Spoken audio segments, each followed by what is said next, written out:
Good evening, ladies and gentlemen. We've got Friday Night Motorsport coming to you from the first location is in Monterey, California.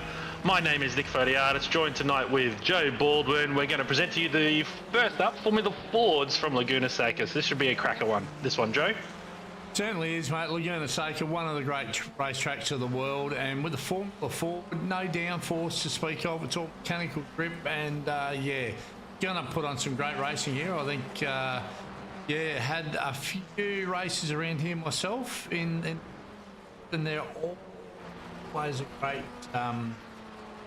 I always put on great racing. There's a little bit of draft around here, and the Andretti hairpin turn 1 and 2 around, I think.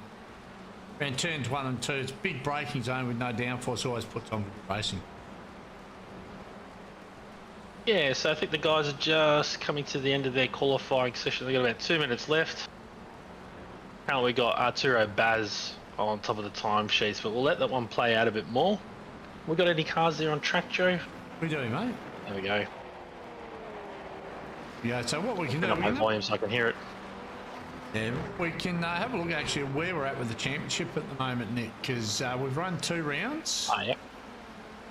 So here's our championship standings at the moment. Our own Adam Lavis, he's leading the charge on 87 points. Braden Sagassa, 78 points. Hayden Take, I haven't seen qualifying.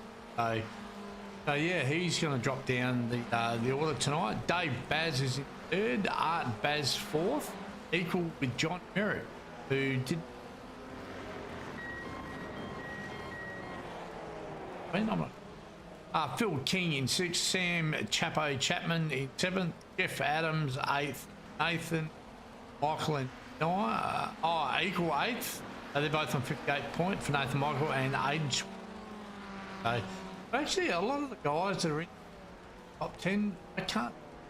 Oh, they're actually, yeah, which, yeah, a little bit unusual, really. They might be holding off to do the Indycars tonight, but anyway, who have we got on screen here? This is Jeff Adams. They're currently sitting 2nd on the timesheets there too, so open qualifying, so they'll get the full complement of time. We can see here we're at the famous Laguna Seca there. We all know about the corkscrew. 3.5 kilometers long in the USA. Temperature of 32 degrees. We got a track temp of, where's the track picture of 32 degrees? There you go. So track it's dry, 82%, 32, and air temps at 19. Nice, and we got 82% humidity. There's a bit of a stiff breeze coming in. It is near the water, and we're early in the morning. Earlier today. Let's see here, Jeff Adams coming through the final turns, just gone through the rainy curve, through turn 10, down there to the, it's been a long time since it's got reprofiled, but reprofiled, turn 11, start another lap. On board with Spreyton sided there, thank you to them. Might throw the lap times up there, Joe, because this should be coming to the end of qualifying now. Yep, they'll be here.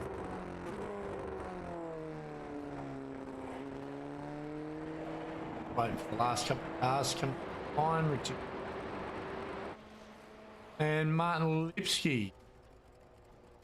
Results.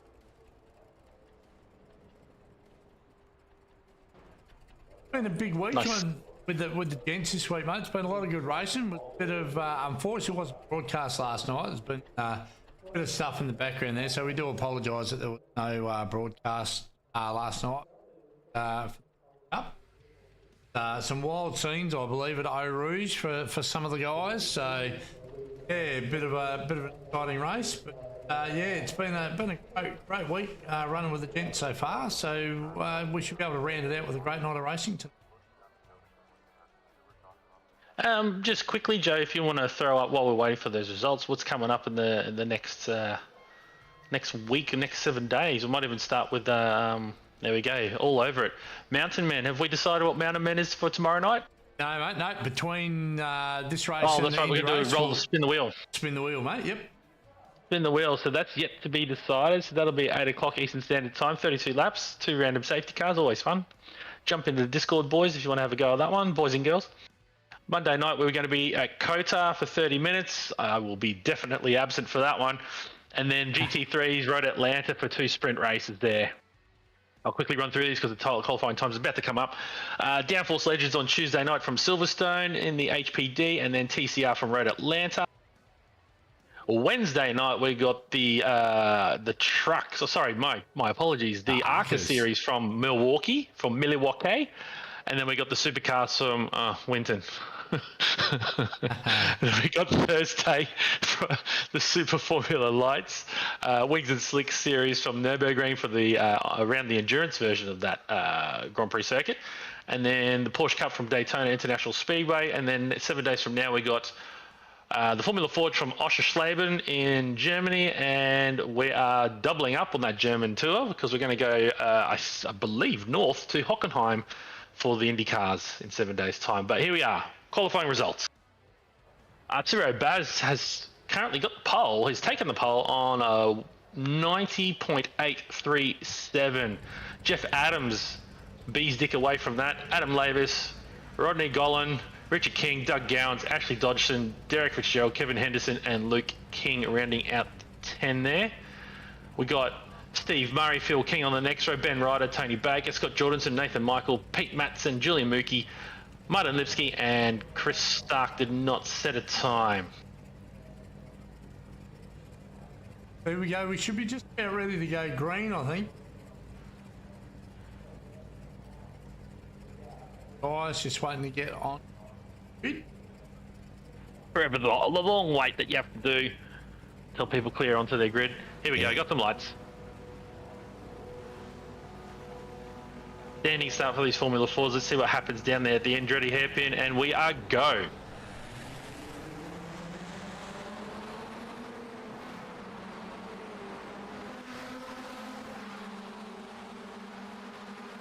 All right, we got possibly three wide, 2 wide now, going into the hairpin. Double apexer. Looks like Jeff Adams, Arturo Baz, they're going to fight this one out. Up to turn 3 here. Still side by side, still 2 by 2. Now we're sorting out into single file. Run through turn 4 here, nice fast corner, and it gets faster again. And up to turn 5. This has been reprofiled in recent years, so no doubt iRacing will have to update their scan.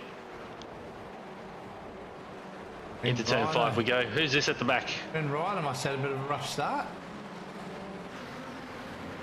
Up to turn 6, nice and fast. A very quick apex. Don't want to hit the curb there because it will throw the car off. Oh, as we can see, someone running wide in the grass. Sorry, there's no grass around here. In the dirt. Up Rahal straight into the corkscrew. Oh, guys, give yourself some room. Through the corkscrew. Down into rainy curve. 4-day weekend for Josh Wiener. Just good he can get back, knock the top off a beer and enjoy the racing. Through turn 10 and then down to probably the best passing spot on the track, turn 11. Set yourself up for here. End of the first lap. It looks like we got Jeff Adams in second, Arturo Baz. Oh, someone over the top. Got Jordanson and Steve Murray, I believe. What happens, so obviously when 2 Indy cars mate, Formula Ford is born, what happens when 2 Formula Fords mate? Formula V. Right. Oh, someone around. Oh, Tony Baker and Luke. Let's see what happened there. I'm going to say didn't rev match properly, locked the rears or something along those lines. No, just a gentle spin from that shell car and then a sympathy spin. They've done it on their own too. Very easy to do on these cars.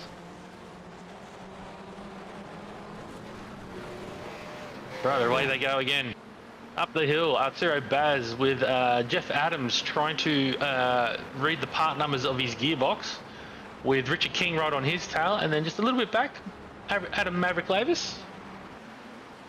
So these 4 have broken away by the tune of 2 seconds to pretty much the chunk of the field here. So if all goes to plan and no one does any lurid slides or spins, I think the winner will be out of these 4. there by Mav coming down through the corkscrew. Very, very sketchy in these cars on the colder tyres. The latest update with iRacing, actually, it's kind of tricky. It takes an extra couple of laps for the tyres to come up. Oh, he's done it. He made like 4 apexes there.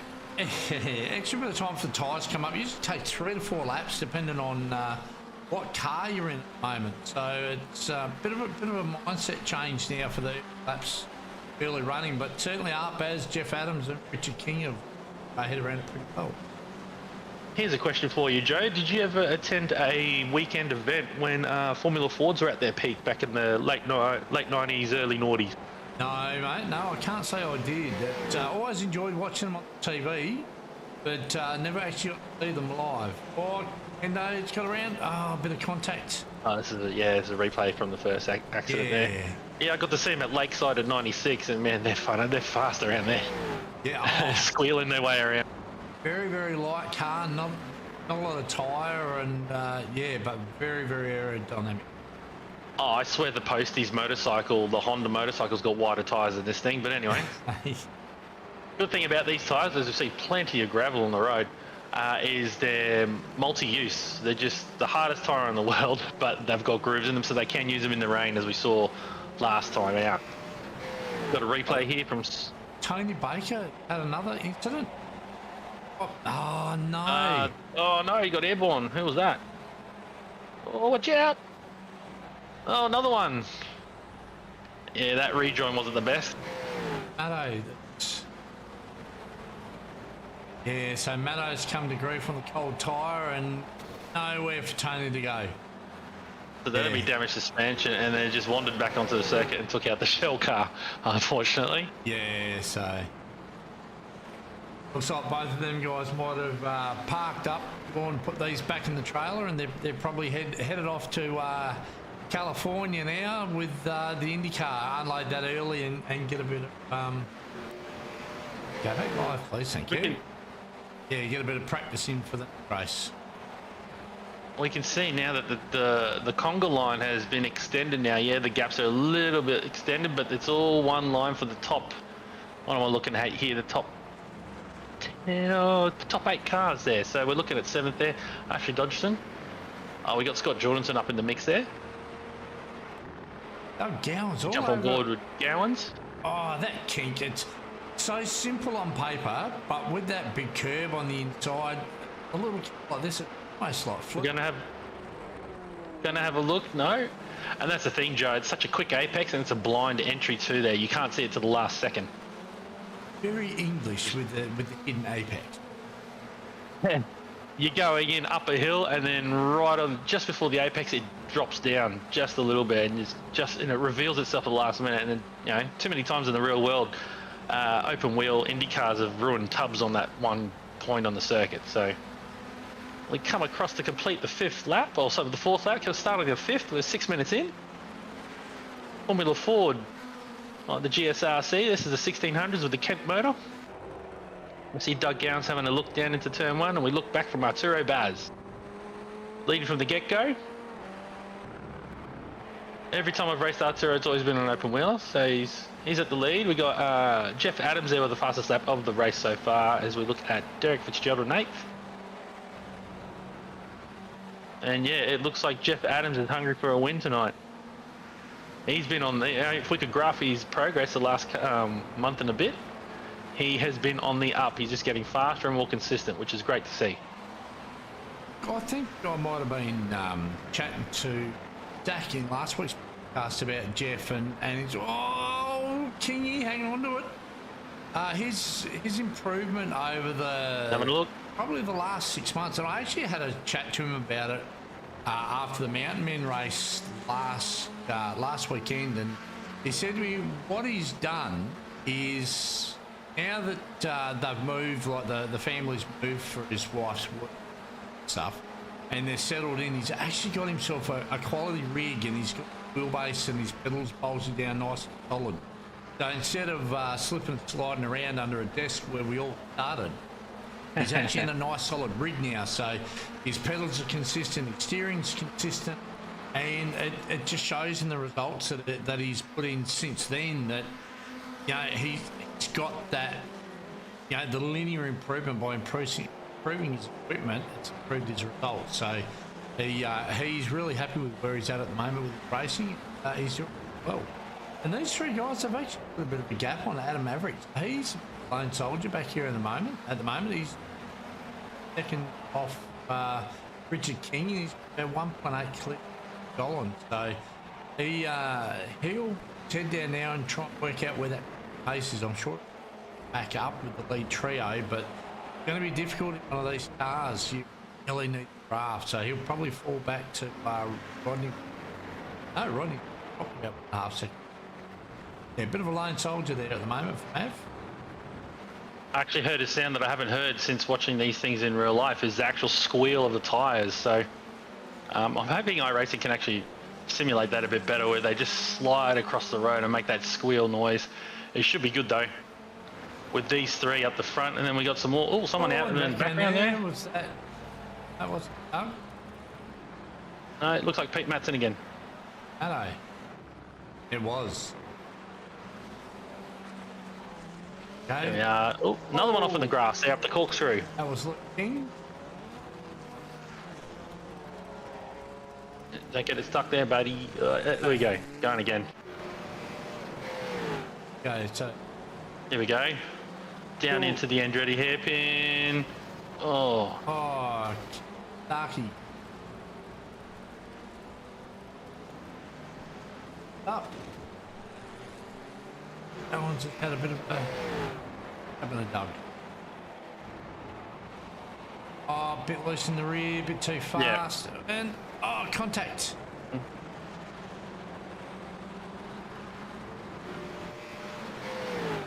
He's having...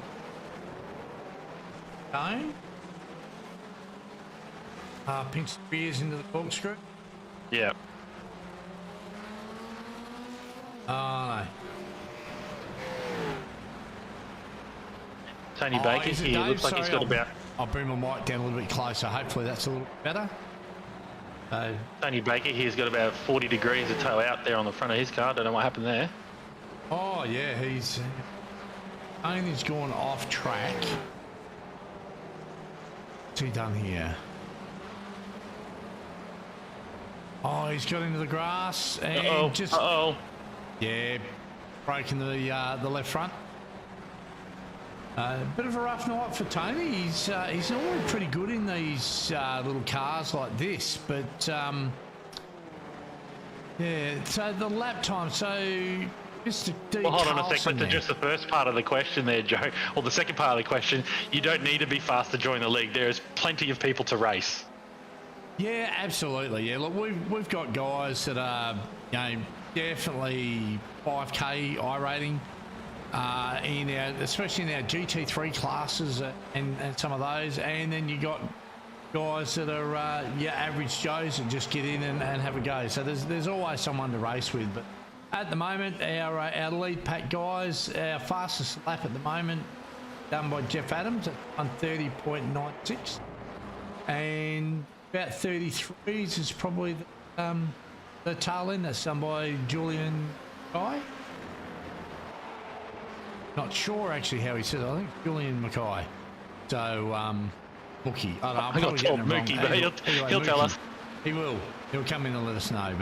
But yeah, so anywhere from a 1:31 to 1:33.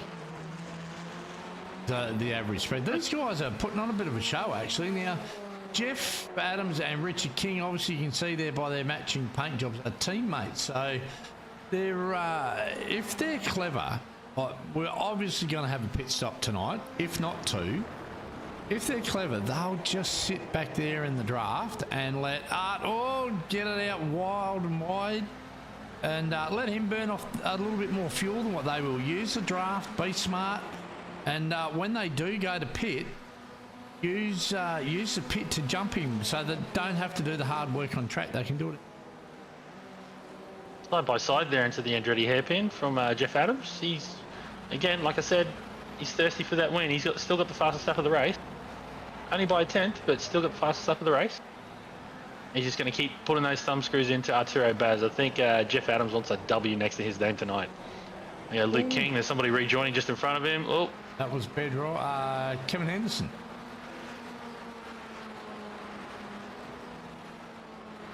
Yeah, if you're looking to join the club, there's always somebody's race. Take a look at the track map. There's pretty much everybody's to race. And if the guys towards the back, they've probably made a stop now. So plenty of places to people to race within this club, and it's not all about outright speed either.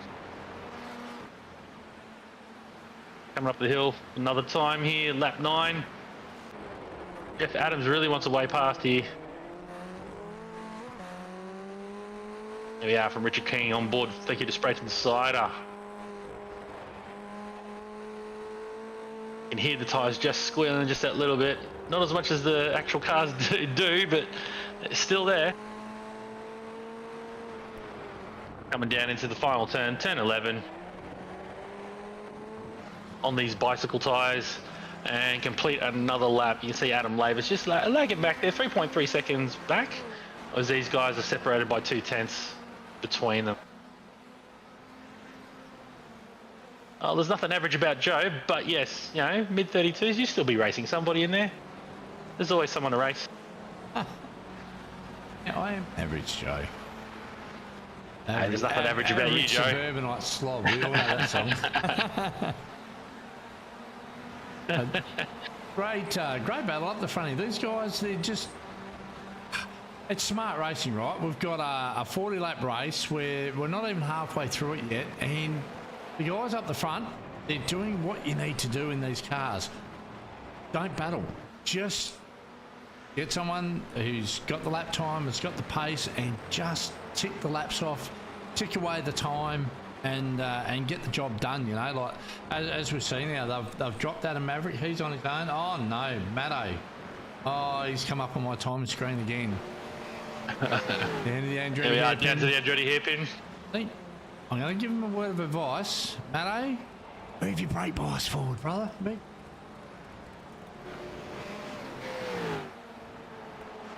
One of those After that hard, there'll be no... Oh, Baz off track. Baz is out there nice and wide.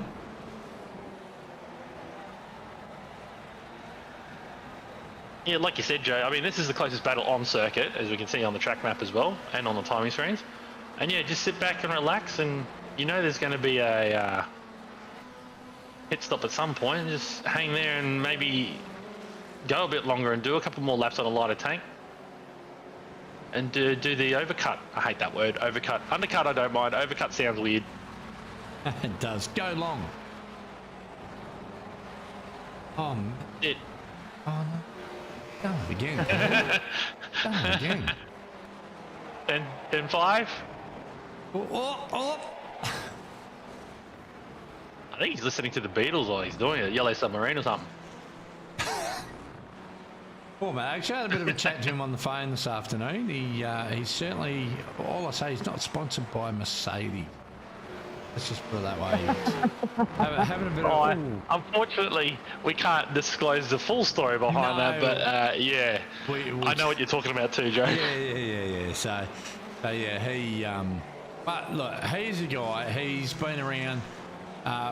Pete Matson, he's been around from day one. He's incredibly passionate about the club and his racing. So, yeah, good to see him out there doing his best. Yep, just blown out to half a second here. Not that it's big. Half a second between first and second here, and another 2/10 back to Richard King. I can tell Lid right now, Josh Millard, he's just put in there, and I think he might have had a few beers to go with the pizza he cooked for him and his wife tonight. He was cooking pizza when I was talking to him on the phone before. So, yeah, just the Mayor of Gayndah. Yeah, and just a question for the people that have logged in and seen my struggles over the last few weeks. Please tell me that the stream's going out good. Because my word, I've turned grey and half bald with the broadcasting we've had for the last couple of weeks. On my end now, everything looks like it's going honky-dory. So, yeah, hopefully we don't have about a 15-minute lag by the time we get to the end of the broadcast tonight, people. Before and after shot of you, Joe, with grey hair and then afterwards no hair. Oh, absolutely. I looked about 18 a couple of months ago, so yeah, now I'm definitely looking 60s. I'm not Lid in New Zealand's telling us it's A-OK so far, so there you go. We'll keep running with it.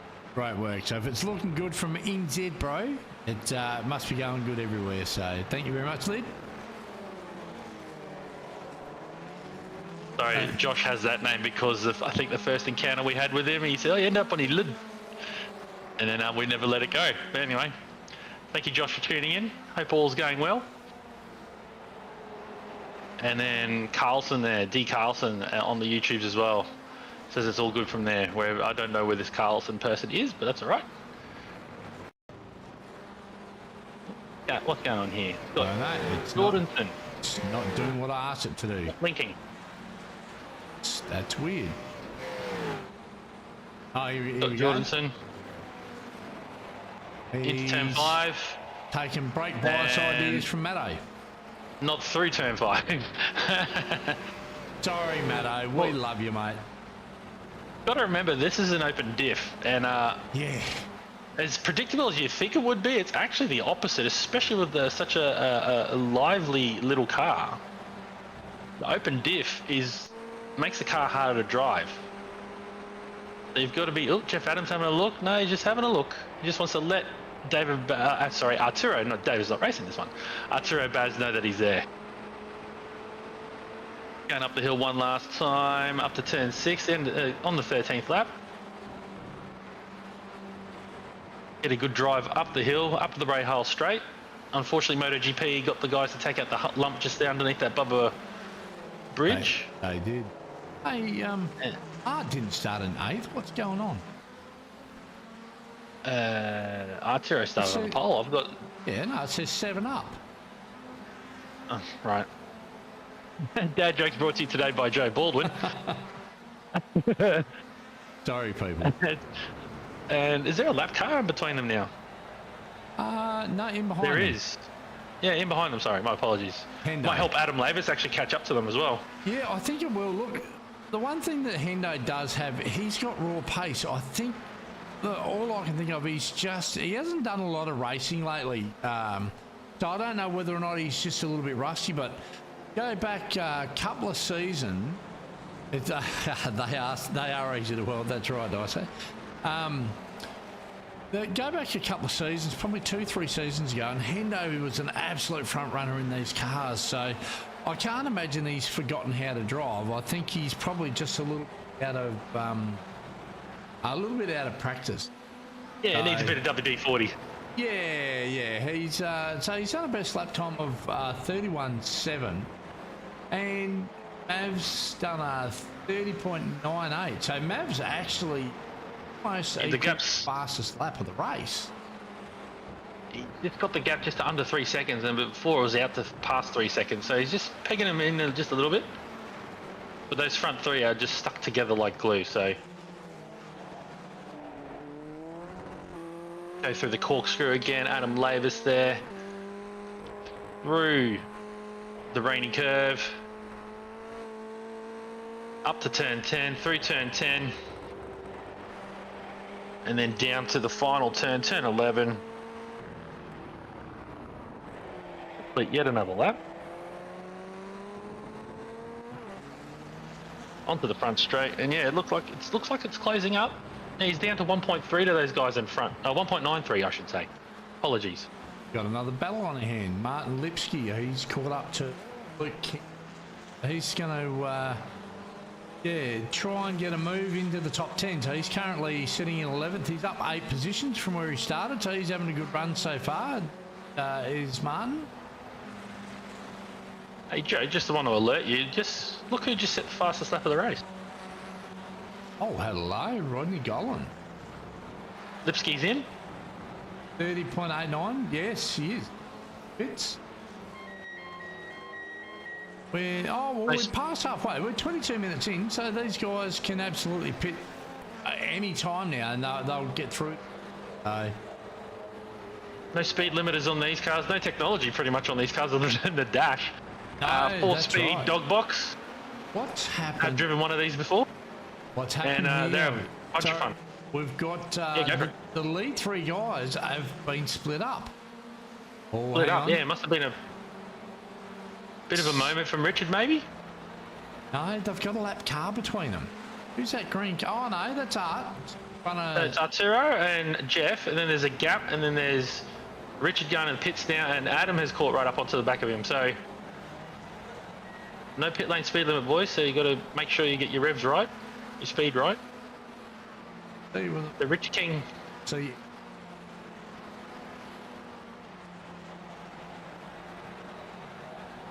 Richard King coming down pit lane. Gonna take some petroleum.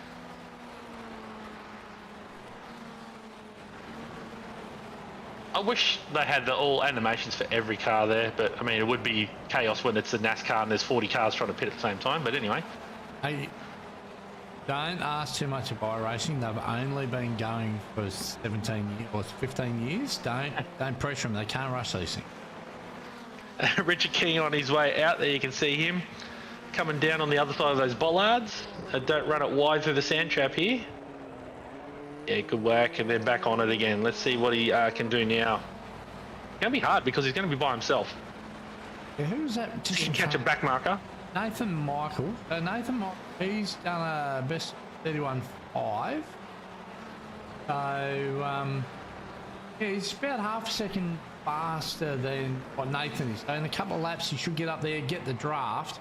And depending on how long Arturo and Jeffrey go before they decide to pit, this could help him a little, as we call it, the undercut. So long as he got into his bay nice and clean. Ooh, that frightened me. Yeah, we both know about that, hey, don't we, Joe? Knock my phone over. Yeah. We both know about getting into the pit bays correctly on Wednesday night. As we see the guys completing this 16th lap, starting the 17th. Jeff Adams with the blowtorch on the back there of Arturo. Arturo with the fastest lap of the race. Jeff Adams only 0.04 of a second slower, setting his PB. So these guys are still going faster and faster. So Phil King's got his work cut out for him here. Right, as the fuel's burning off. That's right. These, because you don't change tyres. No. And yeah, these cars just get lighter and lighter. You should be able to just about do a 24-hour of lemons with a set of tyres on these. Well, yeah, if you can't find any tyres, you go find the nearest postie bike and just rip it off that. Yeah. No, you get done for over the tyres. You jump on board with Spreyton Ciders on board with Jeff Adams here, coming up to the corkscrew. Through 7, 8 and 9. Oh, sorry, 7, 8 and 8A. Love the naming terminology with the Americans. Through Rainy Curve there. Good old Wayne Rainey. Through 10. Anyone going to peel in? Jeff Adams. Jeffrey is. I'll stay on board with this one. First gear into the tightest corner here. It's such an awkward pit entry too here, isn't it? It's, well, you got the big braking zone to come down, you hook left, and then you go about 8 feet, and there's your control line where you've got to be down to speed anyway. Adam Labus followed him in as well. And Rodney Gollan and Ashley Dodgson. So Derek Fitzgerald has now assumed second position. And we see here Dodgson in, coming down pit lane. Dodgson at the highlight reel will get. Jeff Adams out of the pits, the 15.7 second stop. Adam Labus 17.9. Gollan a 17.5 second stop. Another pit lane entry. Dodgson, let's see how long he's still for. Is he up in the air? It looks like he is. Gonna take ages to change those four little lug nuts on those tyres, but anyway. Looks like everybody's pitting in now. We just got Arturo Baz. Where's he on the track? There, Joe, I don't see a track map. He's going through the corkscrew. Let's see what happens at the end of this lap. Through the Rainy Curve. We had a track map. I don't know what's happened to it. And in he comes. Arturo Baz. And then, oh, jeez. These things turn on a dime, don't they? Into the pits here. Let's see how he can minimise his time in pit lane. Let's see how much fuel he gets on board. And then there you go. Derek Fitzgerald's followed him in. So, Phil King is currently in third position. and Jeff Adams is just behind him, 1 second back. So they're 18 seconds down the road. So he has not gone up on the jack, so he hasn't done the faux pas of putting tyres on. First gear. Plenty of revs. Might blow that Kent motor up if he keeps it up. They are unbreakable. Right, so he was stationary for 16.75. And Jeff Adams on the right. Just gone by. There he is, he's on the right. So, and his teammate. He's gonna have the shorter run through the inside of the circuit there. It's gonna be tight. And Jeff Adams has assumed the lead. His teammate, is he gonna follow him into second? Yes, he does. Elbows out, people. Now, I think there you go. That I called that earlier on, where these guys were just sitting in Arturo's draft for like 26 minutes. And that 1 second of extra fuel, have a look what it's done. It's got both the teammates by Arturo. So Kingy, he'll have the death grip on the rim right now. I guarantee he'll be cracking a sweat by the time this race is over. And Kingy with the fastest lap of the race on that last lap as well. They're splitting hairs now. They're just stuck in the 30.8s. 38. Yes. There we go. Dodson and highlight reel. What's happened, Ashley? Oh, that open diff. Open diff again. Yep. Open diff. Human highlight I've got two reel. cars, and I've got two cars, Joe, and I'm supposed to have one with an LSD, one without. I've got two cars with open diffs, so one's not working, and Pete Matson needs another lock diff as well. As I see the boys coming through turn 1 here into the Andretti hairpin. Arturo's going to have a look here. Arturo's looking. He might go 2 for 1 here. For the second part of the corner. Very authoritative as well. He might go for the short line into turn 3 here. No. Blocked by Jeff Adams. This is where you got to work his teammates now. If there's any skerrick of road that you got to be taken up, well, Arturo's going to go to the inside here. Jeff Adams must look the wrong way here. Arturo's going to take the lead here into turn 5. Pretty clinical there. Oh, spinner. Pete Matson again.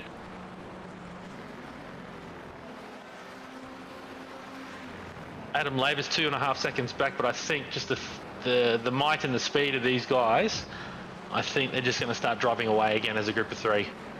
The 3 amigos. Yeah, 3 cars are always going to be faster than 1. Exactly.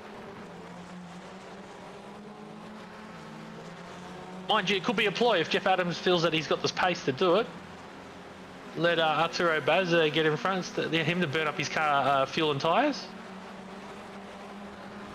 But he's only got, oh, well, he does. He's got 9 minutes to get back in front, so. Now, he's had the pace to hang with Arturo right up to the pit stops. And you can see, obviously, Mr. Baz, he's like, no, I want to lead from the front. So he got aggressive and put the moves on and got by both of them in, 4 corners. So the draft down the main straight is obviously strong enough to get you in that position. So it's all's not lost for Jeff at the moment. I think that the draft, if he looks after his tyres and races smart, he'll be able to put himself in a position to have a shot at the lead late in the race. Probably on the last lap would be where I'd suggest having a crack. The boys go up the hill again through the quick turn 6. They've got a lap car in front of them now, so this could change what happens up here into the corkscrew. No, are they safely passed? They are safely passed now. I was trying to work out who that was. Would also take note with these guys squabbling, it could drag Mav back into the fight too. That gap's hovering at around 2.7. Hello. So he's slowly clawing it back. Good evening, Mr. Heaney. Welcome to the broadcast. How are you? Mr. Heaney. Good, yourself? Good, Sorry for sounding a little bit croaky tonight. I was at the football screaming profusely at some umpires last night. Football? Hey, you gotta have the passions, right? That's exactly right. We've had another couple of incidents. We'll have a look over before it gets spicy here with a few minutes to go. So, Scotty Jordanson. Subpar racing as well, another subpar car, and there it is. Another open diff centre. Pete Matto Matson. Someone get the TIG welder out. Oh, same again. Yeah. Another Matto I'm going to Matson. have to get...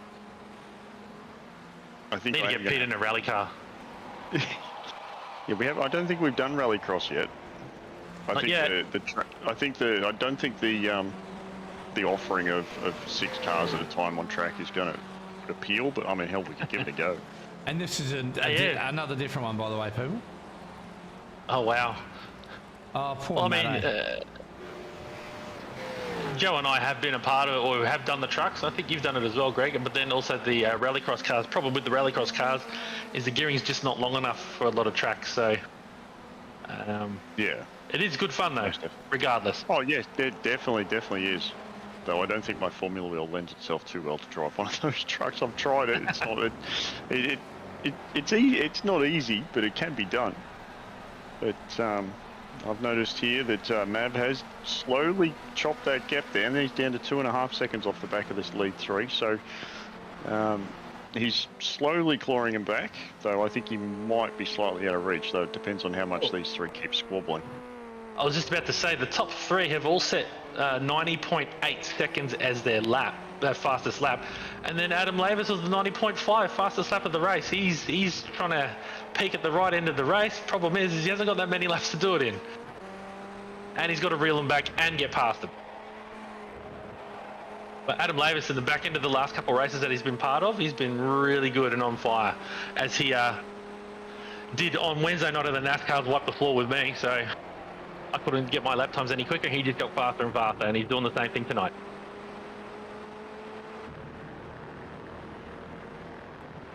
I am going to have to get out the paintbrush, I think. If my boys are going to keep driving in this, they're going to need a car that actually suits. I think, what have we got? I think Nathan Michael's currently running around an IKEA one because it's the only thing he could find in blue and yellow. And I don't think Ash has actually got anything on at the moment. So You just use that one and just replace the IKEA. yeah, I mean, it'd work. The problem is, I think that the colour coordination is the wrong way around. So I have to go through and change it all up anyway. And he's running, where's he running in? 7th place there, and he's got Phil King, slicks and giggles right on his tail.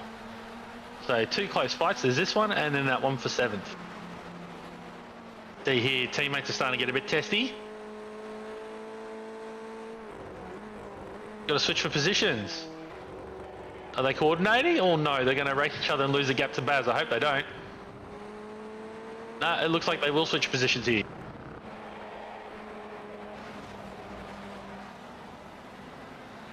All right, time to put the thumb screws in, boys. Lap 24 of 36 minutes out of 40. There's not far to go, guys.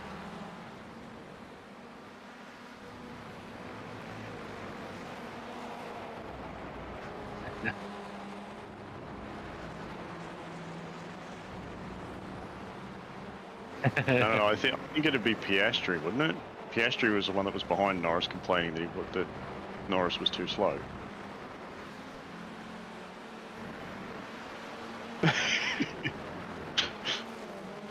Oh, we can edit it out later, Joe. It's fine.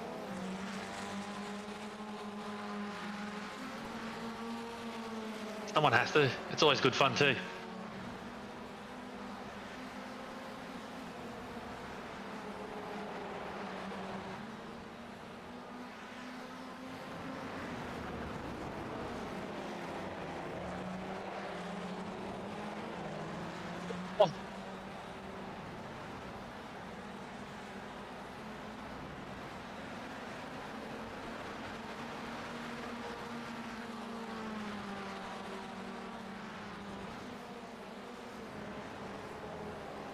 Ugh.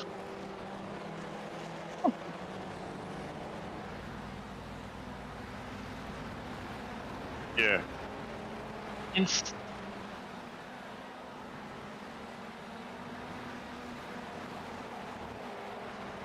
Yeah, I think it was Kingy had a bit of an issue coming out of the last corner and probably a little bit of power oversteer with whatever power these things actually have, and then ended up almost on the pit wall. So it was a drag race to the first corner.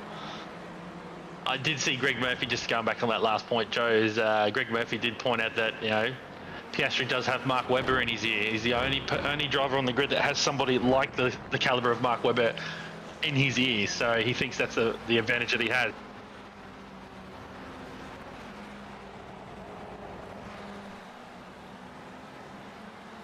It's come from Canberra. Anybody it comes from Canberra is pretty tough.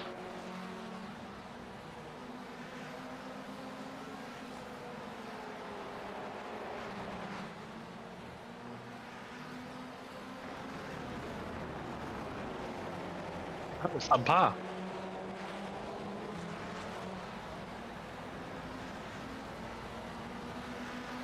Hey.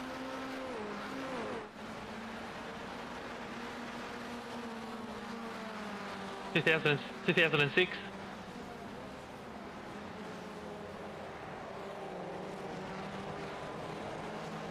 Bloody Cosworth motor, damn it.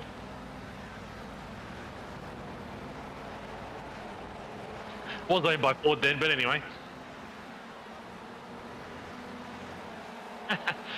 6/10 from Arturo Baz to Jeff Adams. So Jeff Adams has to get a wriggle on here, or he's going to lose that draft to Arturo. It looks like he's pegging it back, and they're all the time they're dragging Adam Lavis into this one. He keeps lapping 2 to 3 tenths quicker than them.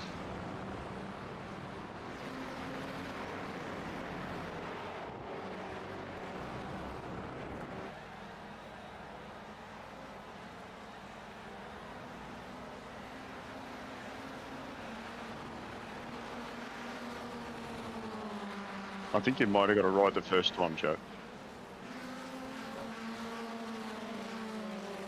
Maybe if I unmute my mic. I had a cough, sorry guys, and so nobody heard my opinion on Mark Webber or Piastri. Oh wow! All right, it looks like the race is spiking up again. Look at this. The gap's coming down, and that green car lurking in the background too. Coming to the white flag. No, checkered flag. Oh, that was for the checkered. Okay, there you go. I thought there was one more to go myself, Joe. Oh, that's a bit awkward. Sorry, guys. We need to put that. I noticed Daniel has it. Is where the timing screen at the top there, where it says race 27 laps, goes white. Yeah. That's it's gone. It's given us a checkered flag, but it didn't. No, sorry guys, we could have talked that last lap up a little bit, especially if my mic was unmuted.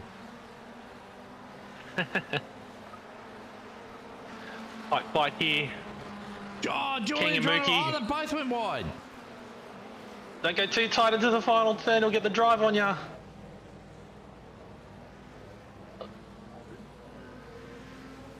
Just hasn't got enough. 75 horsepower ain't going to do it here. He needs 76. Ford Pinto motor. Martin Lipsky. There's Hendo, it's coming across the line. Martin Lipsky, Rodney Gollan, Ben Ryder coming in the last corner.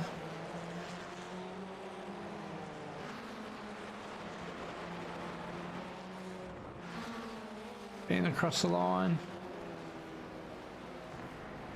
Addo is glad to see that, probably more than anybody. He's probably happier to see that checkered flag than what the leader was, to be fair. Yeah. So there we go. So Arturo Baz, Jeff Adams, Richard King are your podium. A great racing by them guys tonight. They got the break early. They didn't battle. They really raced smart, actually, especially when you got a guy like Adam Maverick that's lurking around in the background there. They probably raced really smart by not battling early, getting that break so that they could have the pit. And I think their pit strategy worked. They jumped Arturo in the pit sequence, but they didn't have the pace to do anything with it once once the pit stops sort of come and went. Art just he got aggressive. He made the moves past 2 cars in 4 corners, and we're gonna have a look at our results. All right, so you got Arturo Baz here, winner by 0.4 of a second over Jeff Adams. Another 0.2 of a second there to Richard King. Adam Lavis there in 4th. Derek Fitzgerald in 5th. Doug Gowans in 6th. Nathan Michael in 7th. Phil King in 8th. Julian Mookie in 9th. And Chris Stark rounding out your top 10 there. 11th, Martin Lipsky. 12th, Rodney Gollan. 13th, Luke J. King. 14th, Kevin Henderson. 15th, Ben Ryder. 16th, Steve Murray. 17th, Pete Matson. 18th, Scott Jordanson. Ashley Dodson and Tony Baker rounding out the top 20 there.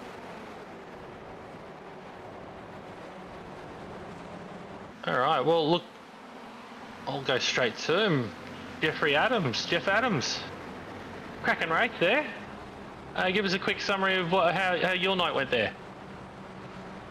Yeah, good race. I just couldn't get Art there. He's just outdrove us, and had, even with Richard and I working together to try and get him, he still got us both. So yeah, congratulations to Art. Well done for his race.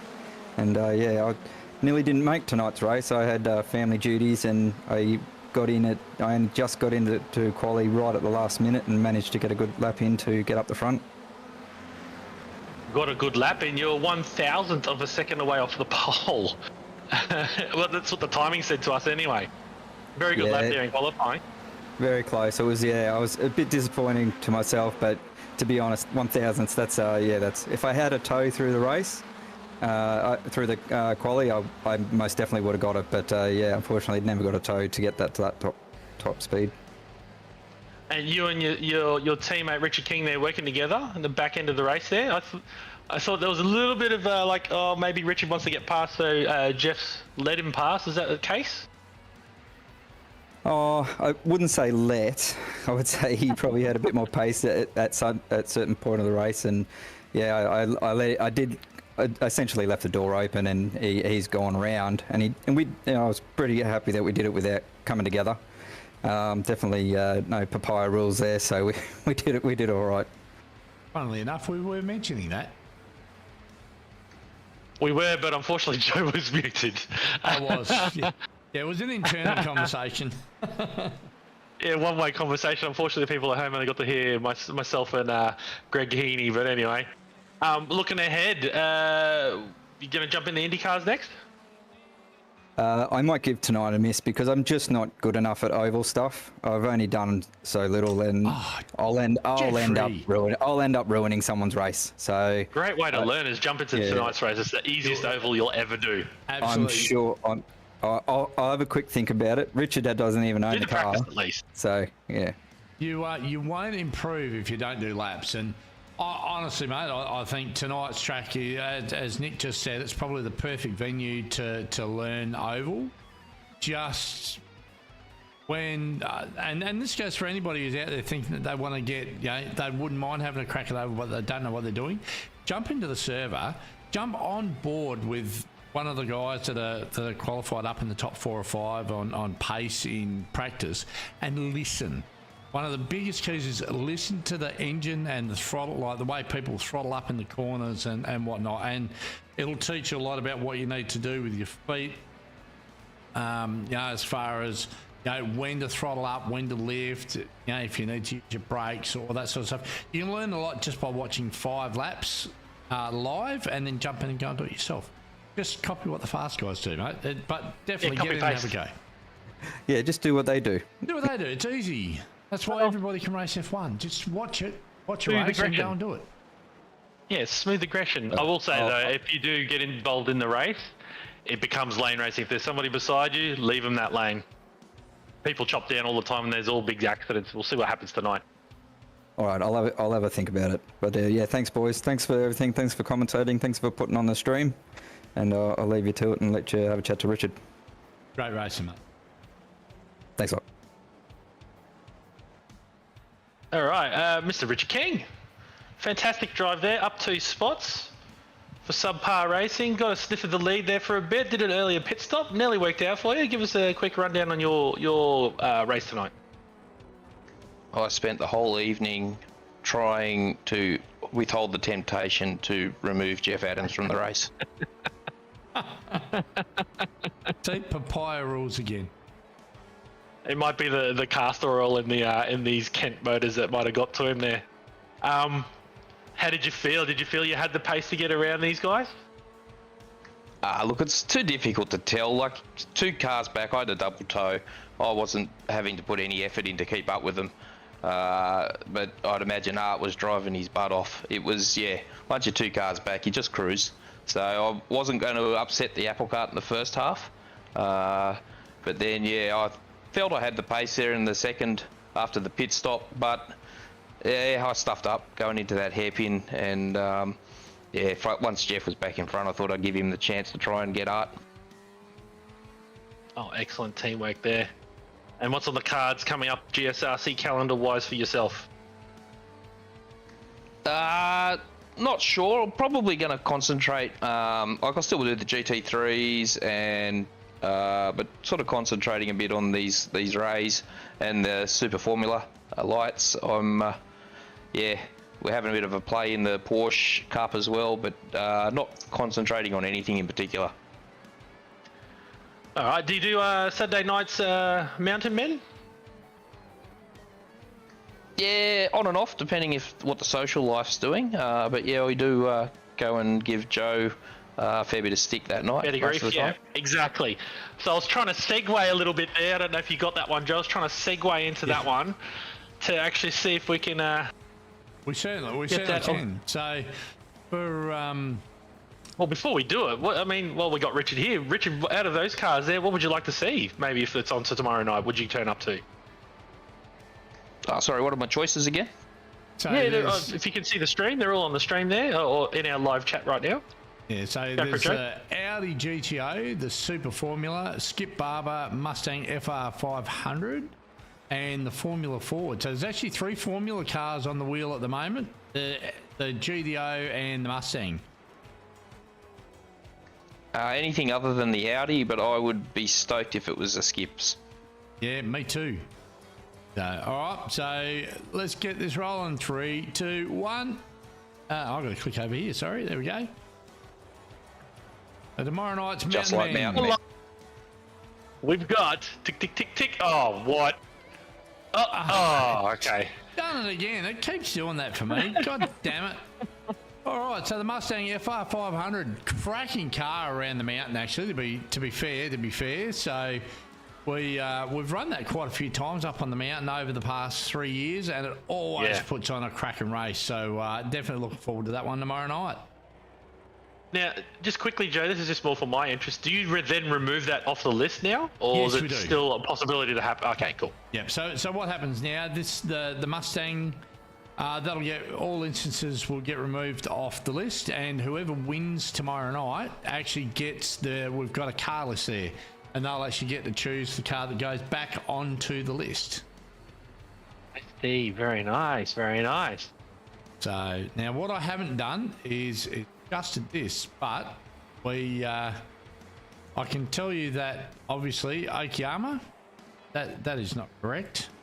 Not That what is we're a doing. Downforce Legends. So that is Downforce. Okay, my bad. I never changed that over from when I did it on the Wednesday night the other week. So we'll have a look at the broadcast schedule before we go to a break. Mountain Men now tonight has been confirmed. The Ford Mustang FR500S, basically a GT car that could have gone to Bathurst on the 2 weekends ago. So that'll be 32 laps there, starting from 8 p.m. East. As you can see, Joe's literally typing it in as we speak. It's 8 p.m. tomorrow night, ladies and gents. So if you've got a membership, by all means, come along. Unfortunately, it's not broadcast, but man, we have a lot of laughs. And please jump into our team Discord and jump in and join the fun. And no doubt everybody gets ribs Joe about when the safety car's coming, but it is a random safety car. No, it's not. It's when Joe needs to pit. When I need it, when No, I it's crash. It's random when Joe finds the fence. Yes, that's right. I can't That's deny it. correct. And you got a lot of laps to do, Joe, between now and then, just to get those fuel data right? I do, yeah. It needs about 80 laps just to make sure I can nail the fuel numbers. Yeah, so he knows. So he knows when to accidentally find a wall. For those of you that have a public holiday on Monday, please join us for GT4. If you don't have a public holiday, still join us for GT4 from Coda for a 30-minute race, and then we follow that up with Road Atlanta for 2 sprint races in the GT3s, Pro and Pro-Am. Tuesday night, we got the Downforce Legends from Silverstone for a 40-minute race, followed by TCR for another 40 minutes at Road Atlanta. A lot of Road Atlanta there for the features. Wednesday, we got Milwaukee for 70 laps. That's right, 70 laps. No time limit there, guys. 70 laps. And then Winton Motor Raceway for a super sprint in the V8 Supercars. Sorry, the ARCA series from Milwaukee. Thursday, we got the Super Formula Lights from the Nürburgring World Endurance version of the Grand Prix circuit for 23 laps. And the Porsche Cup from the Daytona Road Course for 40 minutes.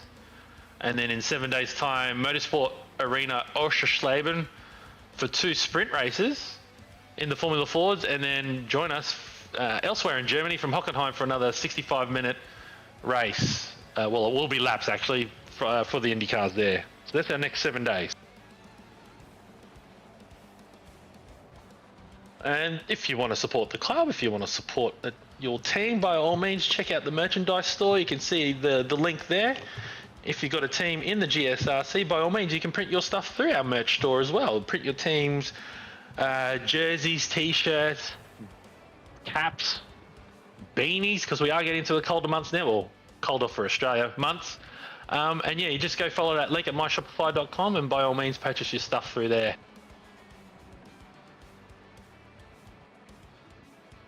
And then finally, this stuff wouldn't be possible without the people behind the scenes and the people that help support us. So Trophy AI, Flash Graphics, Spreyton Ciders, Waste Options, Orbic Australia, Flash Graphics. Have I missed anybody? Don't think I have. Builder's choice. Oh, there you go. There's a free plug for you for your team one as well there. Yes, they're in there as well. Forgot about that. So you can see them all flashing across the top of the screen. By all means, guys, check out their website, check out their social, all that kind of thing. I believe we're going to cut to a break. We're going to switch servers. We're going to go up another 2 gears to do some Indy cars. Join us after the break, ladies and gents. We shouldn't be too far away.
All right, ladies and gentlemen, thank you for your time. We are now on to part 2 of our journey. We're going to the California Speedway in Fontana, California, just in the northern suburbs of Los Angeles here, for Indy cars for 65 minutes around here, 105 laps, to a place that is now deconstructed and only the pit grandstands and the pit boxes still exist.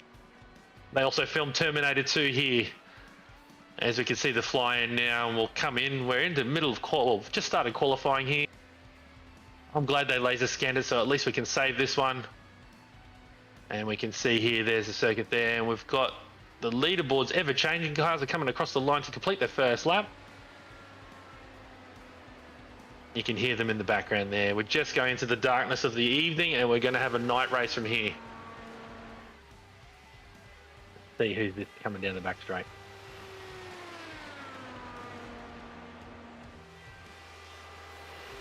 Now that one would probably be Kane Ryder, I would say. Born, I think. Coming across the line.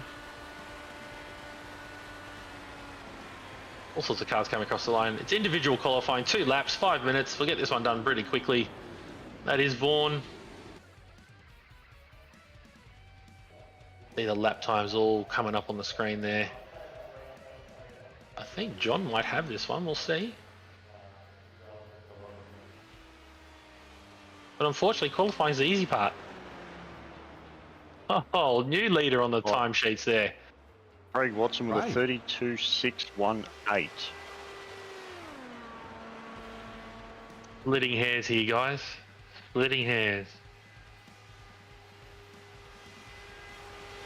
So just to go over it, we are doing Indy cars. They do have 3 sets of tyres, including the set that they're on right now. It's only 2 more sets they can use, and it is a 4 or more pit stop race, so they're going to have to double stint a set. They can adjust their fuel mixtures. They can adjust their anti-roll bars, and there's a thing called a weight jacker, which basically puts cross weight in the car, which helps it turn. Marcus Watson practicing his pit entries here. Other than that, oh, and brake bias, my apologies. Other than that, the cars are a spec series. They are a fixed setup race. There is no compound swap in this, and there's no push to pass in this one either, which I'm sure people are looking for the button right now as we speak. So we're watching here, Blake Fitz finished 4th there in the NASCARs, and he's underneath the white line there, so I'm going to say that lap's probably going to be disallowed because the race control are going to lay down the law, and there'll be no passing under that white line. So basically Daytona style rules. 21st. Unfortunately for him, it didn't help. Cameron Dancer, I'm pretty certain this young man, Orbit Drop Bear Motorsport team, he's a pro level racer. I'm sure from the rally side of racing. Good steer. I unfortunately got together with him in the first round.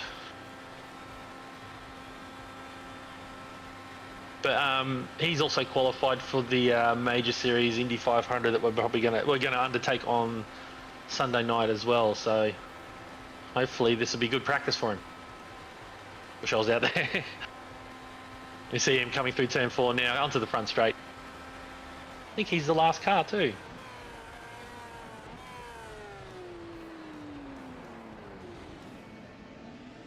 He's deliberately fluffed qualifying there. He's starting last car, third last car on the grid. Second last car to not set a time, or to set a time. You can see there on the totem pole. It does have a provision there for tyre compounds and push to pass, but we don't need it this time. But here we are, nighttime, California Speedway. Your starting grid. Craig Watson there for Team Max Boost on a 32.6. And there's just going to be bees dicks all the way through. John Trott on the front row with him. Julie Mookie second row. Vaughan Ryder next to him. James Glasspool and Pete Matson there. Phil Otto, Jackson Rayhana, Kane Ryder and Nathan Michael rounding out your top 10 there. Over the page we've got Jake Edwards, Marcus Watson, Adam Lavis, Josh Millard. Oh, Lid's going to have a race. Excellent. Scott Jordanson and Siobhan McKernan. John Simpson, Matt Schmidtke, Dylan Walker, and Matt Feely. Final page, we've got Blake Fitz, Jackson Dial, Andrew Dyson, Tyson Broad, Sam Sutton, Cameron Dance, Craig Bond, and Lachlan Olsen has not set a time. So Craig Bond here could possibly get the most improved because he is the last car to have set a lap time. And there are bonus points, guys, so we'll see who gets them. Joined in the booth by Greg Heaney and Joe Baldwin. 3.2 kilometres around this oval. It is flat out Brussels sprout. We'll see what happens, but you've got to choose your line carefully because if you stay down the bottom for too long, you will wear those tyres out and you will cause a massive accident. Track temp 21, air temp is 21. There's a bit of a stiff breeze, 16 kilometres an hour, and it is 9 o'clock last night. Let's see how this one goes. There is one competition caution, guys. You can get a lap back. Trick here is to not get a lap down. And as we saw from last week, it's all about using your brain and strategy rather than out and out pace. So Greg, what do you see is going to be happening tonight here? What do you see in terms of patterns? Oh, it's just going to be a case of maybe some switching back and forth at the front, depending on who wants to lead the race. You're not going to want to be out the front for too long because you're just going to end up burning up all of your own fuel because you don't have the assistance from what would be in front of you, obviously being stuck at the front. It's just going to be a case of the guys that are behind the lead car or cars, depending on how they sort themselves out once they get moving, how they decide to race it from the, say, third or fourth row back. The one thing they are going to have to watch out for, I would say, is going to be overspeed. These things, obviously, a multi-car draft, you will be well and truly overspeed compared to the cars in front of you, and you will close gaps very, very quickly. All right, we'll quickly run through the championship ladder here. So you got Marcus Watson here leading the way on 121, Sam Sutton there on 116, with Tyson Broad rounding out the top three on 86, closely followed by Adam Lavis on 83, Lachlan Olsen there on 68, myself, I'm going to have to take this one as a drop round on 61, with Andrew Dyson there on 59, Jackson Dial on 53, Dylan Shepherd on 49, and rounding at the top 10, Eli Donaldson there on 46, but man, oh man, it's tight from there back.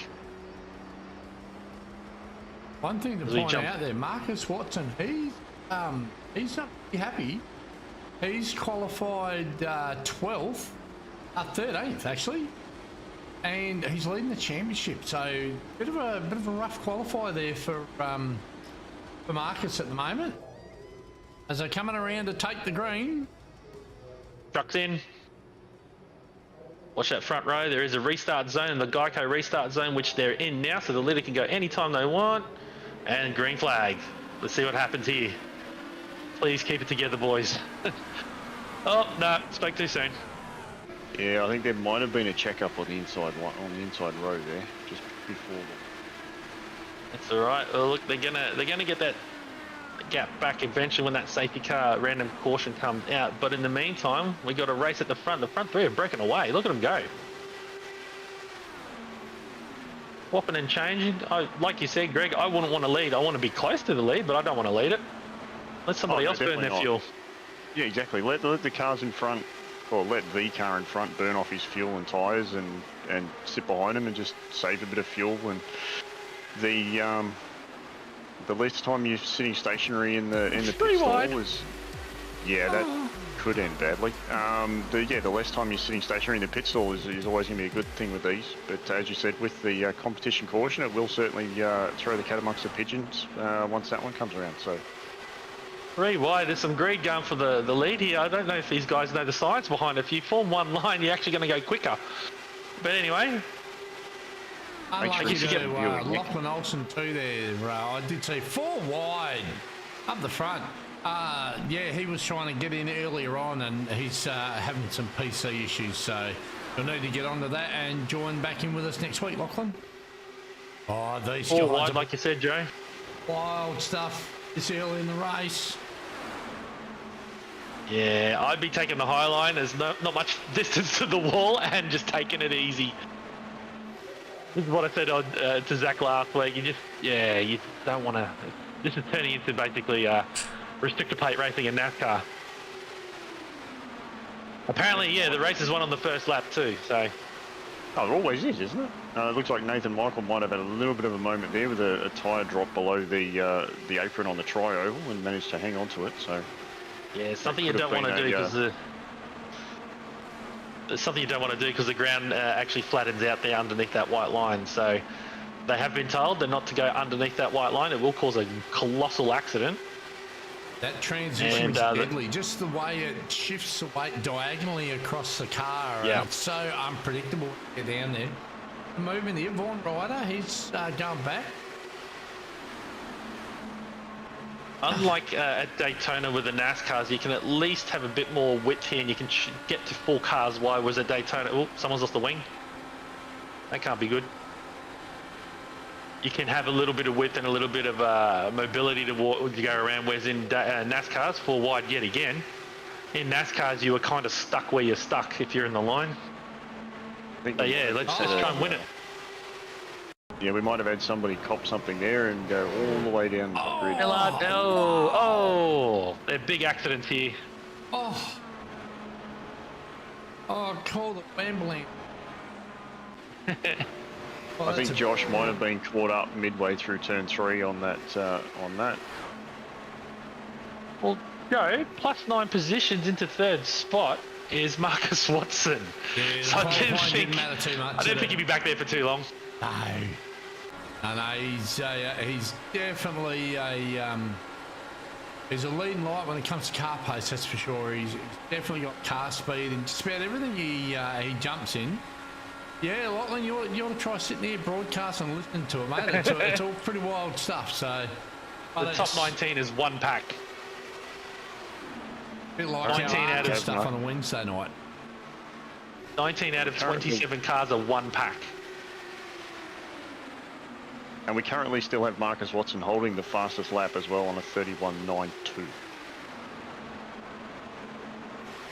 He's the push to the front, boys. I'll be trying to experiment with different lines, and you can see here these boys are starting to ride up around the top. It's actually going to be nicer on your tyres. And it looks like some of them are working together. At least it looks like our team, Joe's working together there. They are, yes. Yeah, I think they're going to need a spare set of legs there, Aiden, and Josh is going to need a couple of ribs. And that's right, Luke. And this is a simulation at the end of the day, and they used to do this. They don't go to California Speedway anymore, and I believe Graham Rahal won the last race, and it was a bee's dick in it, and it was just absolute nuts. Hey, Matson, he showed some good pace there in practice and qualify, so he's just taking it easy now just to see how his fuel burn goes. No need to be up the front. You know it's going to be a competition caution. It's going to bunch everybody up again. Just got to have good track position. Probably trundling around there. He's probably got the last slice of pizza in his right hand, so he can pull left hand down around the oval. And probably got himself a glass of. Nah, it'd have to be red with pizza, wouldn't it? You wouldn't have white wine. He'd have a red sitting in the rig there with him. Give me his cup holder. Cup holder, that's right.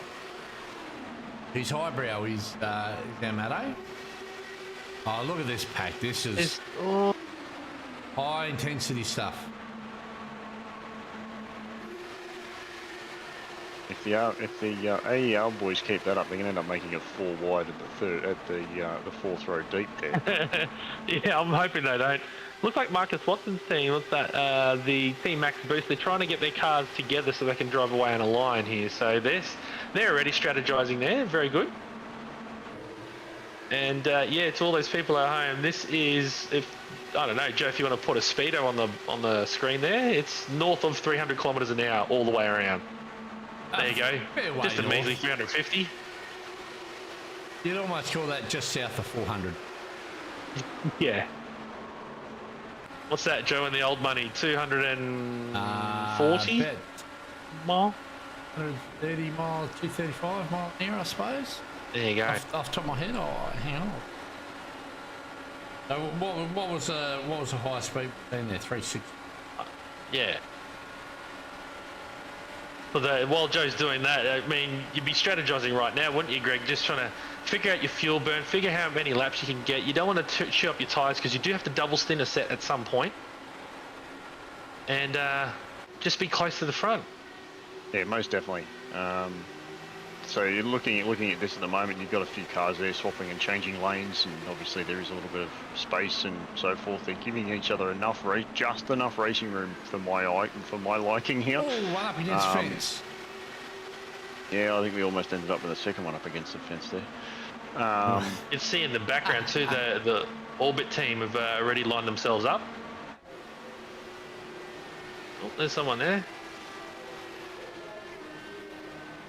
It looks like it might be the remnants of something having an off against the wall. Yeah. Yeah, as I was saying, the sitting in this pack at the lead here, you'd want to be at least a couple of rows back from the front. You would not want to be in that. Oh, that's not good. There's death. Oh wow, I'm dizzy now.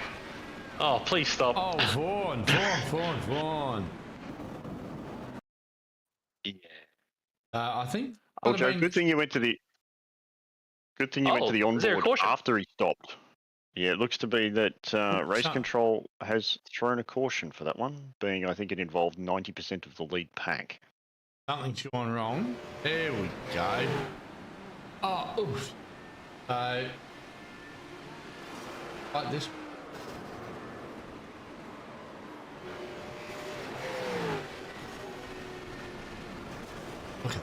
Look at Vaughan down the bottom there.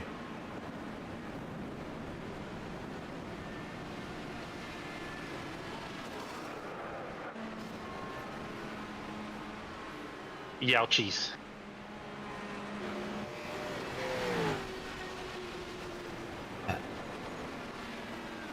See, here's the thing, Joe. We know it's a competition caution. I would have let it continue running.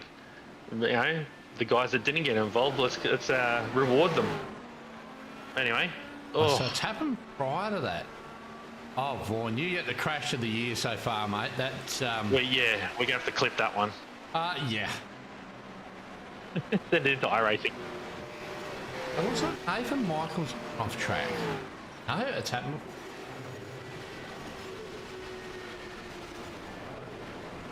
That's the thing, yeah. Nathan had nowhere to go. I flipped another car.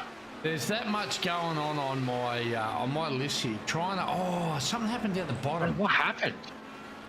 It looks like it might have been on a preceding lap from the back of the grid, and the pack has just arrived at warp speed and collected a car that might have been stranded just above the apron. I can see looking back. One of those blue cars, yeah. Wrong car, Joe, because it's going to happen in front. Yeah, it is. Yeah, that's right. It's trying to... Sorry, oh, God, they just keep going. We're just trying to... Matt Phillips... It's... Work out where... I think it's one of Marcus Watson's teammates. That car, definitely. Oh, this using so much for me to look at on I can't actually work out what triggered it. There's just that was try and catch up later on. Just to point out, ladies and gentlemen, I know the totem pole, it's been rolling across the screen, but that has gone from 21 cars on the lead lap now down to 10.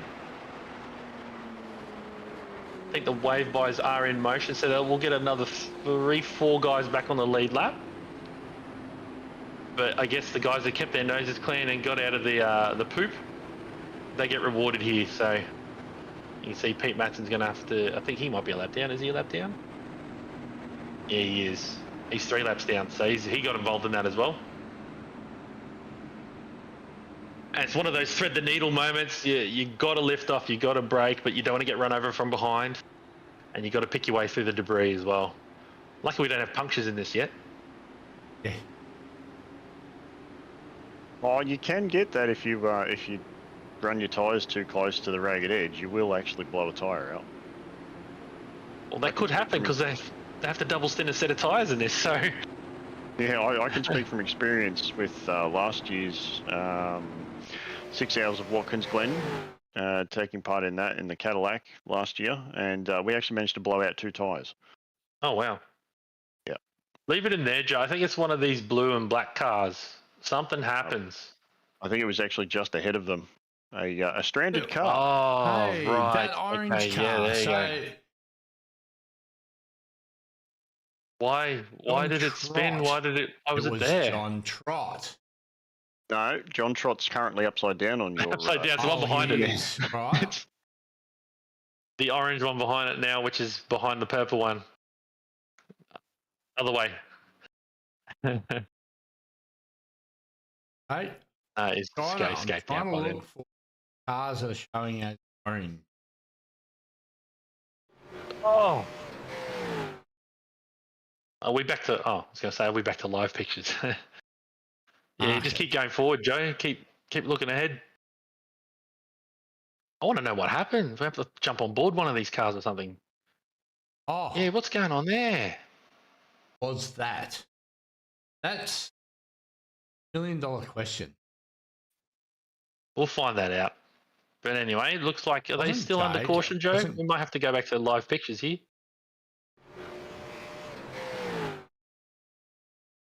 Just make a note of what lap it was. We'll come back to it. Oh, you're doing this. You got your again. modem fixed, but now it's just doing this thing. All right. There we go. No, we're still not green. We are live. So let's unwrap what's the resultant from this damage.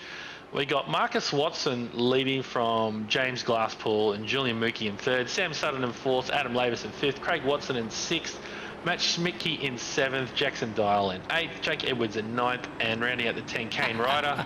And the last car on the lead lap is Dylan Walker. Oh, Lachlan. Yep, I agree. All right, so I think I have it.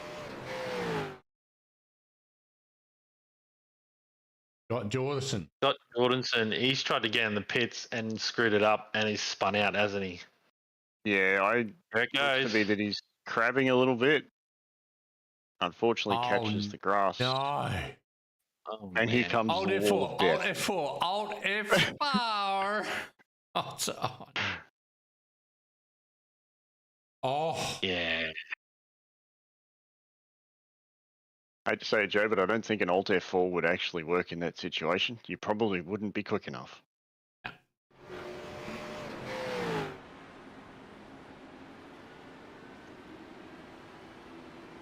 yeah, that's a whole save me Tom Cruise. I'm at that one.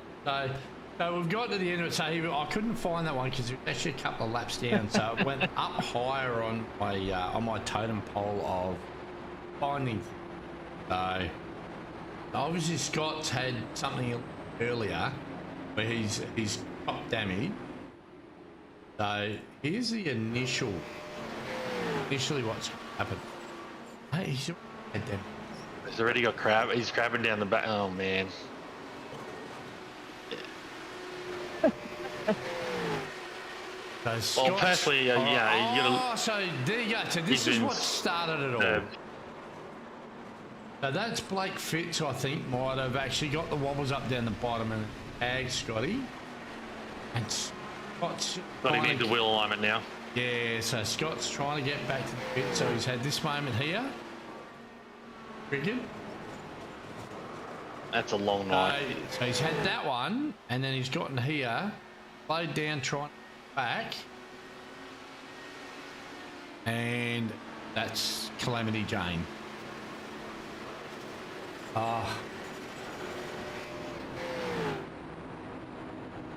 Okay, well, I'm not going to talk to Scott. I think he's going to be a little bit upset. And we've got the lights are out on the safety car, so we're about to go back green. Watching that safety truck there. Watch him pull in. There he goes. And it'll be on the leader here, who happens to be Marcus Watson. into the Geico restart zone. This is a great view, Joe, by the way. Top notch. And we're green. Everyone's up against the wall to stop people passing on the right-hand side. Oh, a bit of overlap there before line. Might be a... Yeah, someone will cop a flag for that one, I reckon. Be a drive-through on that one. And Marcus Watson's got a bit of a gap, but unfortunately, if these guys get aligned, they will rope him in. So somebody must have restarted in the wrong gear. Marcus was in... So that's the one and only caution. And they are green to the end, so now it's all about being smart. So the gap to Marcus Watson now is at 5/10, which looks massive on the circuit. 2, Aiden. 2 fast repairs tonight.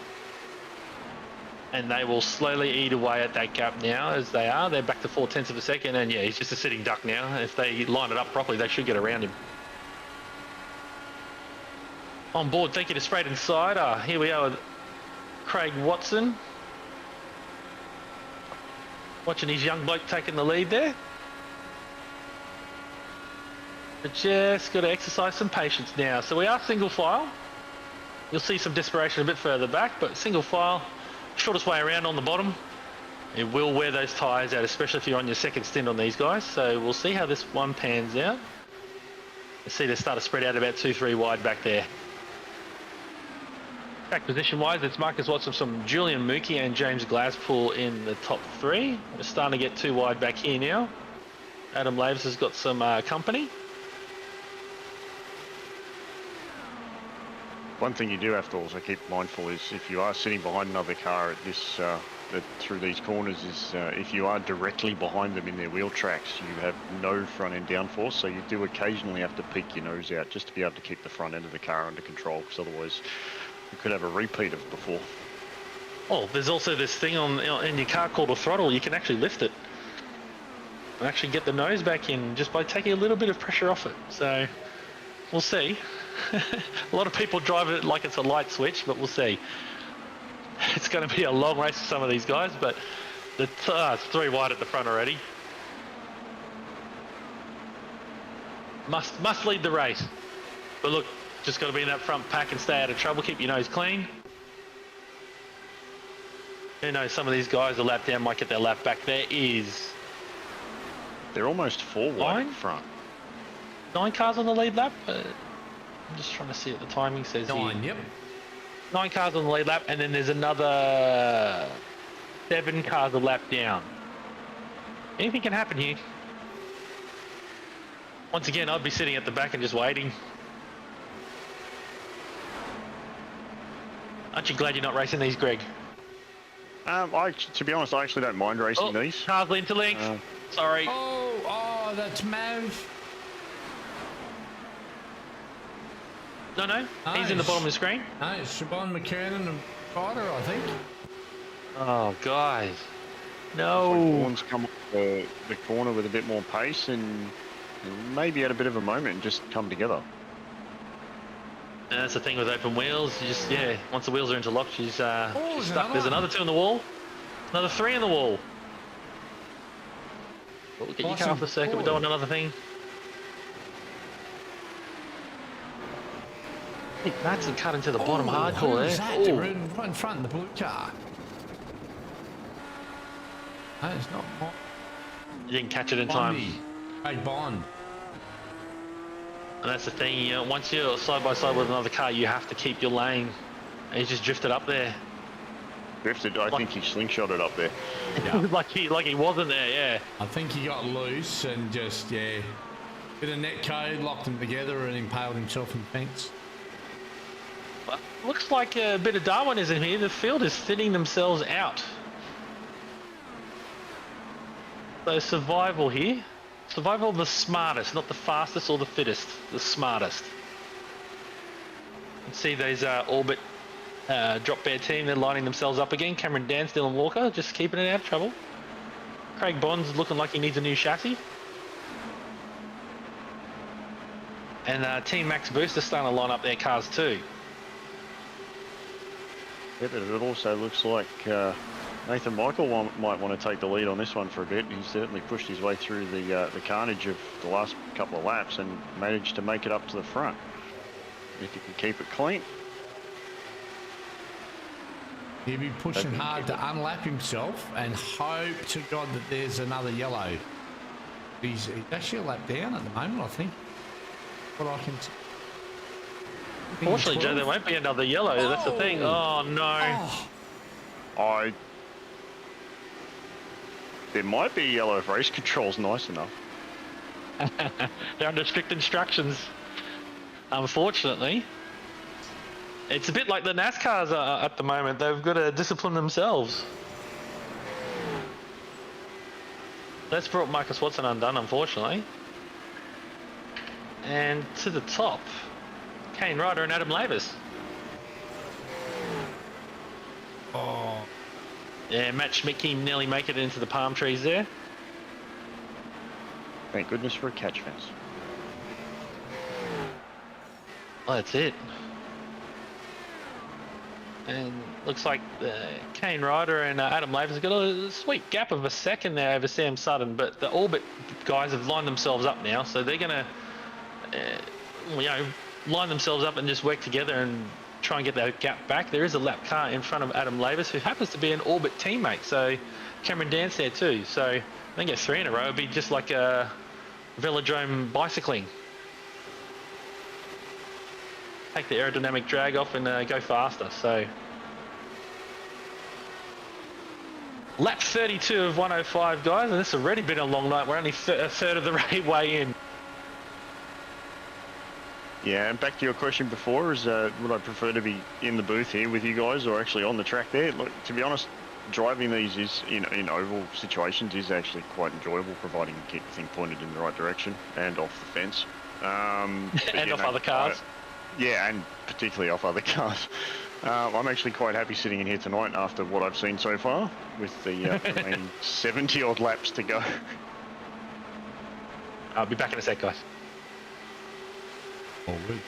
So I'm sure Jeff Adams, you're probably sitting there looking at the broadcast going, I dodged a bullet with that one, but all you have to do is dodge other cars and just get in the top 5. As we've only got 5 guys still on the lead lap. So Kane Ryder heads Adam Maverick in second, Sam Sutton third, along with his teammate Jackson Dial in fourth, who's up 18 spots by the way, and Sam's up 20. So 22 up the third and 18 up the fourth. And James Glaspool, he's just cooling his heels. All he has to do is circulate, don't get involved in it. He's probably got a top 5 way. Yeah, I'd probably agree with you on that one, Joe. The only thing is he's obviously he may have to make an extra stop, depending on how he's going on fuel. Running that far off the back of that lead group, he's going to be costing himself a little bit of extra fuel. Yeah, absolutely. The guys in front. Yeah, so the 2 guys who are going to be burning the most amount of fuel at the moment is going to be Kane Ryder, who's heading this bit of a train up the front here at the moment, and yeah, the guys that run on their own. Because if you want to keep pace, as you know, like there's I think 8 different maps, and only 7 of them for racing. Number 8 is for Pace car. The pace car. That's right. So. But as soon as you start turning it down, when you're not in draft, these guys that are up here that are in a draft, they can turn it down to 4, 5 on the map, drop a heap of horsepower out of it, and still run at full speed because they've got someone punching a hole in the air right in front of them. But yeah, if you're out on your own, you've got to run full fuel, keep the time with it. But that then buggers you up for your pit stops. You're going to have to pit before other guys and pit longer. Yeah, exactly. But it certainly looks as if they're utilising the lapped car of Marcus Watson, sorry, not Marcus Watson, Nathan Michael at the moment, to gain as much on them as they can. As they head to the pits as he locks it up. Done well. Kane Ryder's followed him in. That leaves our old mate Adam Mav out on the point. I was sitting in the booth earlier watching the boys doing their practice, and I'm pretty sure Nathan was doing about 10 minutes worth of pit lane entry practice to make sure he had it right. So he's hoping he got it right. It's such a different discipline to what we're used to, isn't it? Like these cars, they howl around here at 224 mile an hour was actually the number when I did the math before. So they're not slow, but they never touch the brakes. So by the time you do come into pit, you've got cold brakes. You don't know where your brake bias should be to maximise your braking to the pits. And you're coming from a very, very high speed down to your probably 60 mile an hour pit lane limit, or 80 mile an hour, whatever it might be at this track. And it's actually not very easy to do. It's actually more difficult in NASCAR side of things, because those things, you got the brakes of a Prius, bloody terrible. But these things, well, actually I do believe they run a different brake package when they run on oval versus road course. They run a small lighter brake. Carbon on carbon, Joe. For efficiency, that's right. So they're stone cold brake. Would it be fair to say they probably run a steel brake disc when they run on oval? Steel on the roadies, and then they run carbon on the ovals. Carbon pads, carbon discs. Had you watch Maverick die for the pit lane and followed in by Jackson as well.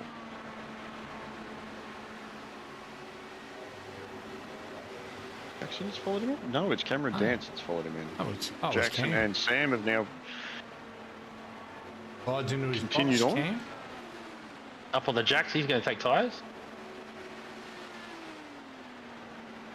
Oh, Mav's gone through his box. He had to back up twice.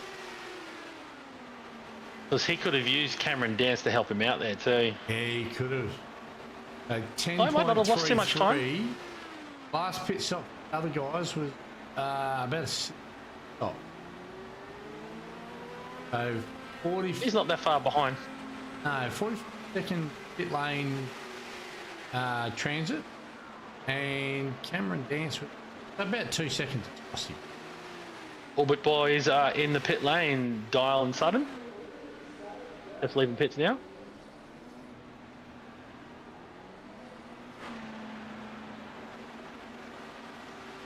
And they're working together, so they'll be out together. So it's just like Daytona, Joe. You got to work in pairs. Yeah, absolutely. This should give him a second or so break on Mav, who's off at the moment. So he's got no one to draft with. Hey, so he's just got around Dial. He's got to catch Dance here, because Dance is going to work with his team. Well, he's literally going to dance with his teammate, and then the pack's going to catch him back up again. Mav's back to the point, and he's yeah, you're right. He's got Dance right in front of him. Mav will be pretty keen to try to the gap back there at the moment. No, it's not giving it to me. 2 laps down, so 4 laps down actually on Mav is. Very hard to come back from there, but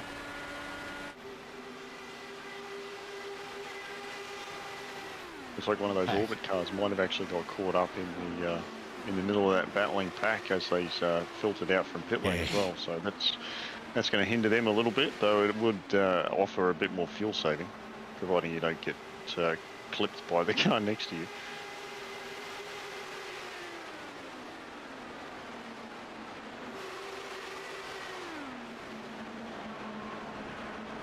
all a lot of those guys have to do, just we said it before, like you just have to be so patient. We're not even halfway through, and just Craig Watson, he's back up on the lead lap, but I would guess he'll probably need offset. Yeah, he's offset on his pit.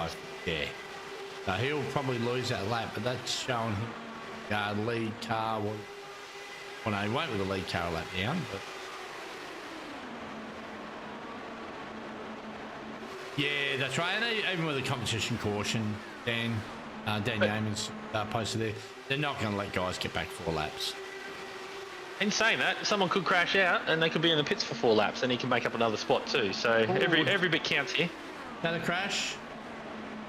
Top 7 on the lead lap. Oh, cheapest. Whey. Oh no. There's that change in the camber of the road, Joe. Yep. And Pete just made a canoe out of that one. Yeah. That one straight to the... And that's why we don't pass under the white line. Yes. will admit he was doing a very good impersonation of Lando Norris. Oh, we can't rag on Lando again. I'll have to mute myself. You have to mute yourself, Joe. Yeah. So you can see here with line astern now. We go, oh, someone's off. that What was that was black a- car? I Black think that pull? might have been Glasspool. Last was. That was exit stage left very, very fast. What happened there? Did you get on the camber? No? You just got the wobbles on. No, you just got Keep it wobbles up. straight. Keep it straight. Keep it that. It's not going straight. Oh no! Oh, no. Another canoe. Almost. He's actually done well no to keep it deaths. off the outside fence. But anyway. And then there was 6. 3 of which are Team Max Boost. 2 of which are Orbit Drop Bear. And 1 Oz E-Racer. First car lap down, Jackson Rayhana. If he's got offset pit stop strategy here, he could get his lap back.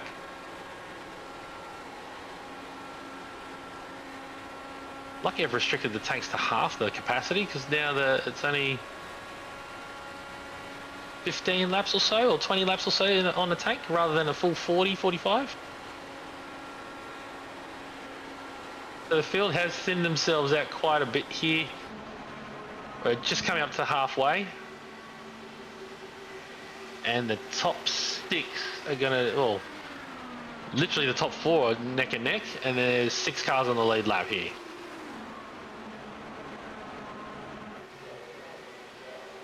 Could we go on board on one of these cars, Joe? Maybe on the roll hoop somewhere? We can. Someone in the middle? As Marcus Watson Marcus comes Watson? to the pits. Early leader of the post-crash. Here we go, on board Jackson, currently in 3rd place, working with his teammate. There's Adam Lavis leading, but he's not on the lead. Oh, sorry, he's not in the lead on the road, so he is saving fuel behind the lap cars there. They're trying to do their best they can to get their lap back. I think now that the race has calmed down a bit more, we'll see what happens. Pit entry's still going to be treacherous, pit exit's still going to be treacherous, and side by side is still going to be treacherous. A lot of the guys are... Go for Sorry, it. go, Nick. No, you go. There we go here, Scott Jordanson again. He's done it again. The same thing, down on that Another apron. canoe. Another canoe. So it looks like this time he has done the right thing and immediately reset the car back to pit lane. As I was saying, yeah,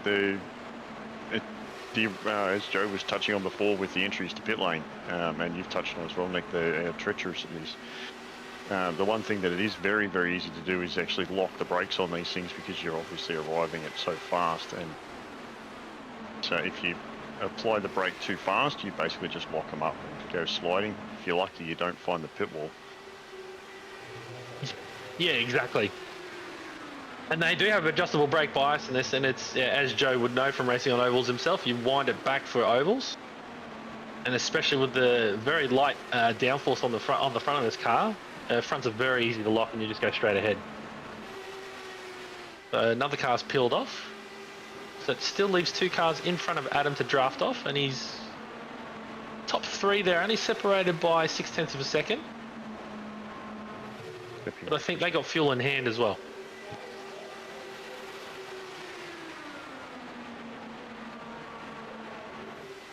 There's someone coming out of pit lane, and you can see there on the totem pole, ladies and gents, you can see Adam Lavis up 12, Sam Sutton up 23, Jackson up 19. The top 8 all up spots here. Ryder up 5, Rayhana up 3, Watson up 6, Pitts up 14, Mitzi up 10. Watson down, I can't see those, at an 8, and then Michael has stayed in position here.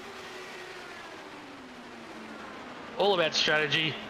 While we're in this bit of a lull here, I was going to say, Mr. Heaney, it's actually weird on a Friday night to not see too many yellow and blue cars.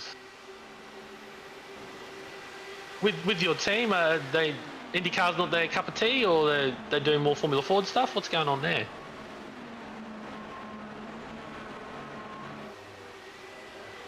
Looks like Greg stepped away, or he doesn't want to answer the question. He's here. He doesn't have an answer. Yeah, Really. He did say he was going to step away at some point, but there you go. Threw a question at him, but I didn't realise he was gone. Dylan Walker's Got a replay here. Oh. Nah, looks like Dylan's had enough and he's going to retire that one. Yep.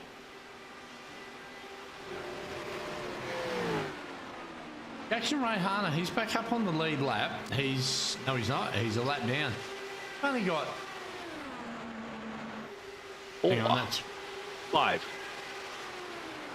four. 4 cars. 4 according to mine on the lead lap. So, yeah, Mr. Matson, we've seen that, mate. We were following you in the Formula Ford, and yeah, bit of a rough night at the office. Too much pizza and red wine we were discussing earlier on. Well, this one it wasn't Pete's fault either. So No, it wasn't. another car's pulled into pits. It's there. Kane Ryder.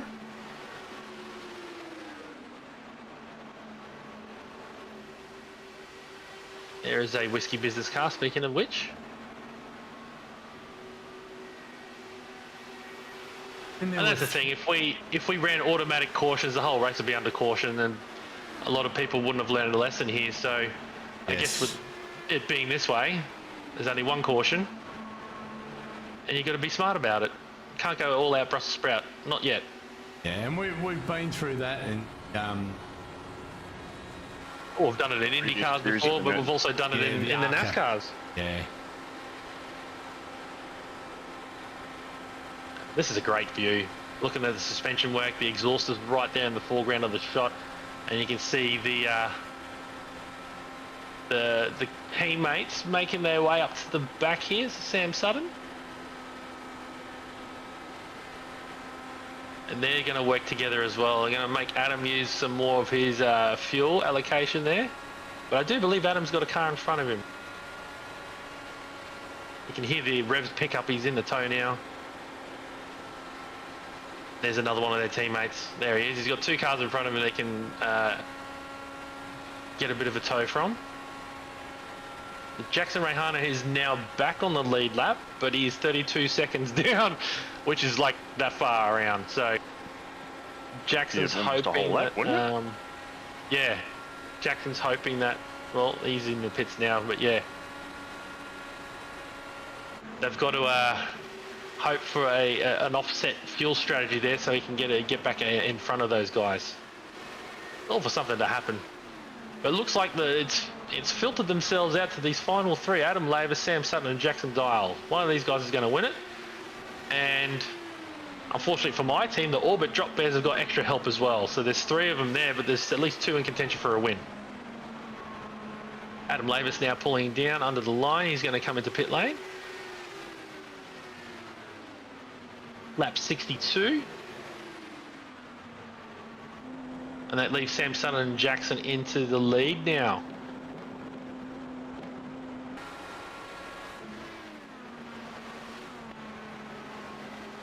And the 3 teammates working together here, so they're going to try their best to actually jump Adam Lavis here at the stop. Some ground on him, work together, and they're going to go past again. And why wouldn't you when you've got a car in front to tow off there? I was about to say, yeah, they've obviously caught up to another lap car there. It looks to be Blake Fitz that they can utilise. It's Adam Lavis a lap down there. You just saw him there rolling out of pits. He's going to jump into the behind that pack there.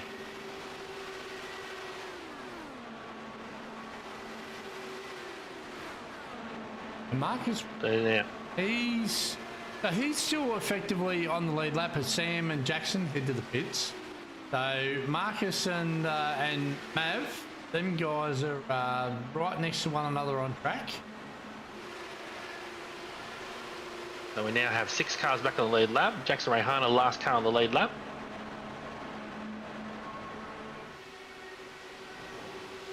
as we have now pushed the halfway point, it's going to be a matter of if Mav can save that little bit extra fuel to maybe bring himself closer to the same strategy that the Orbit guys are on.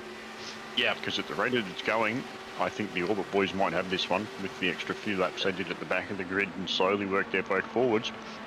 They've probably saved just enough fuel to get that extra lap or lap and a half that they need to get past Mav if he's the one that's out There they at the are. moment. They're just merging back onto the back straight there, so they have jumped him on track position there. But not by much. Not by much. And now puts Jackson Dial into second and Marcus Watson back into the lead there. Here's where... That could work in Mav's favour. Yeah, I was just saying, Mav needs to be smart here and use those lap cars to save the fuel. So he pitted 11 laps different to Watson. So Watson's going to have to hit... Oh, what did you say? They were getting 13 laps to a tank, was it? I didn't actually get the numbers there. I think they're getting 20 laps to a tank. 20. Well, the offset's huge. I could be wrong. Because Marcus pitted on lap 49 and Mav on lap 1 and Jackson and Sam on 63. So Marcus might actually be out of sequence here. I'll have to check now, Joe, because it is green flag racing to the end. I think they all probably have to have at least another 2 pit stops. So Another 2, 49, 50, 69, 89, and he should get home from there. So he's got another 2 stops to go for Marcus. Mav on 61. Well, yeah, he's probably going to be a couple of laps short if they're only getting 20 to a tank. Whereas, Ejaculator out. Yeah, whereas that's what I'm doing now.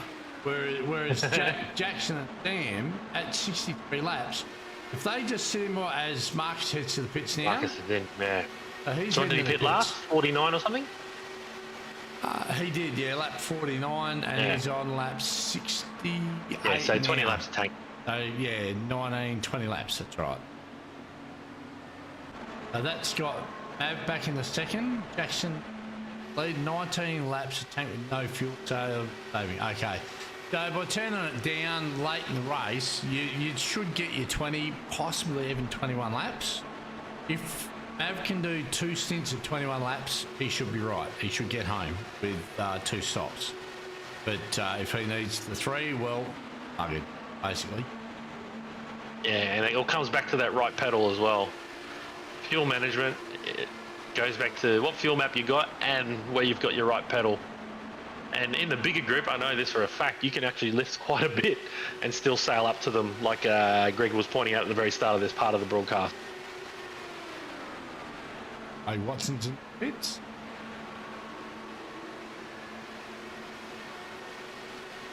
Jackson Rahana, he got involved in that early, the big one, and here he is. He's currently sitting 5th, up 3 from his starting position. So he's had a good crawl back up through the field. Worked hard and he's got himself back on the lead lap. He has. He's out of sequence on lap, so he's, like I say, 60, so he's going to need 3 stops to get home. Admittedly, the leader is right behind him, but he's still on the lead lap. Yes. And Joys Kane of Ryder, oval 2 racing? cars in front of him as well. Joys of oval racing, no blue flags. That's right. It's advised in oval racing. It's like the yellow advisory signs when you're driving around here. It's advising. It doesn't mean you have to. Well, it's the speed sign, isn't it? It is 70, but you know, if you're in the 70 zone somewhere, don't endorse that. I see here Blake Fitz in 7th position. Sorry, up 14 spot. Bad Nick. We don't endorse that here. Don't endorse that here, but we're still doing it. Adam, going back to Adam Lavis here in second, and we got Jackson there up 21 spots in first. Sam Sutton up 22 spots. You can see there by their qualifying, and we know qualifying was tight, and I do believe they did it a little bit on the slower side. They had a strategy going from the get-go. They knew there was going to be a big one happening in this. And McCamber caught him out. There's another canoe. They look like fresh tyres too. Yes. He's just come out of the pits and trying to get back up on track. Just that that transition's caught him out on the cold tyres, I'd say. Yeah, I reckon he's gone for the shift up onto the racing surface probably just a little bit quickly, and just before the transition where it actually flattens out enough that it's going to unsettle the car. Yeah, unfortunately, like he went very, very close to the flag. Unfortunately, it's not a NASCAR. It's got a bit of suspension droop and travel in it. They can soak that up. These things are stiff as a skateboard. And we've all fallen off a skateboard now, youth.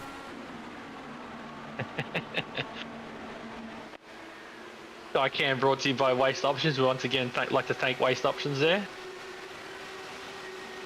Jackson Dial leading the race from Adam Lavis is right behind him, and then right behind him is Sam Sutton. Behind Sam Sutton in the standings is Kane Ryder, who's at the front of this field. He's currently in 4th. He's still on the lead lap, and he's being chased hard there by Jackson Rayhana. And there and Marcus Watson is still on the lead lap too. So they are your top 6 cars. The winner's going to come out of this lot. They're around the outside of Marcus Watson. Someone's in. Was that Kane? Kane.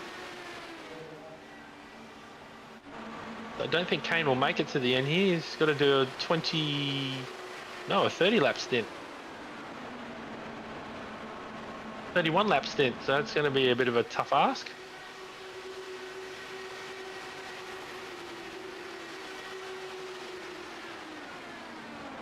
Blake Fitz is on the blitz. Look at him go.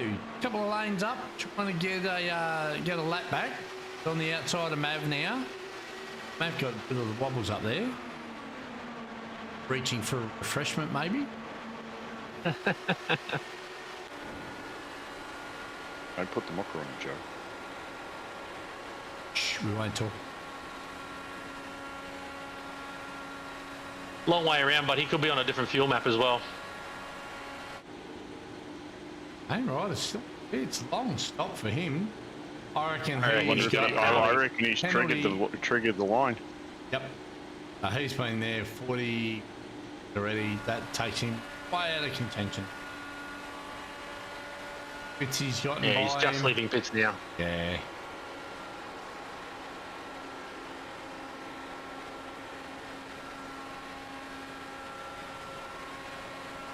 Yeah, you can see the boys are getting out of the throttle, letting Blake get through. Oh, Matt, what are you doing? Kane Ryder with a 49.5 second pit stop. That's a you've hit the line just a little bit quick, mate. Have a break. Yeah, the cops got you. Sorry. Womp womp womp womp. Guys, yeah, you got to be so careful with the pit entries.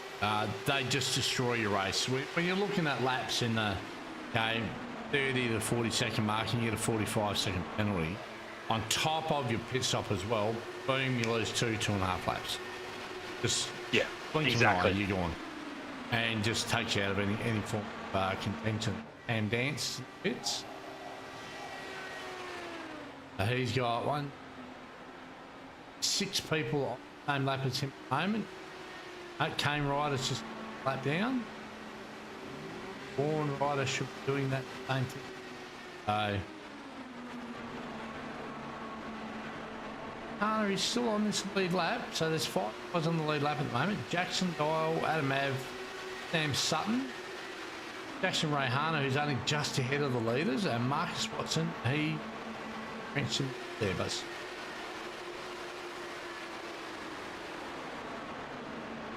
no, Mark's just lap down. So we've got 4 guys on the lead lap, but Jackson's it. We can see one of the max boost cars there making some moves around some certain cars there. Obviously on a charge to try and get their lap back. Go back to the race here. How many positions gained for cars in the top 5? None of these guys even qualified remotely near the front, other than Jackson, who qualified 8th. Up 21 positions for Jack O'Dyle. Currently leading, 21 up. Mavs 11 up. Second, Sam Sutton up 22. Blake Fitz is up 14, so he's done well there. Also got Cameron Dance up 13.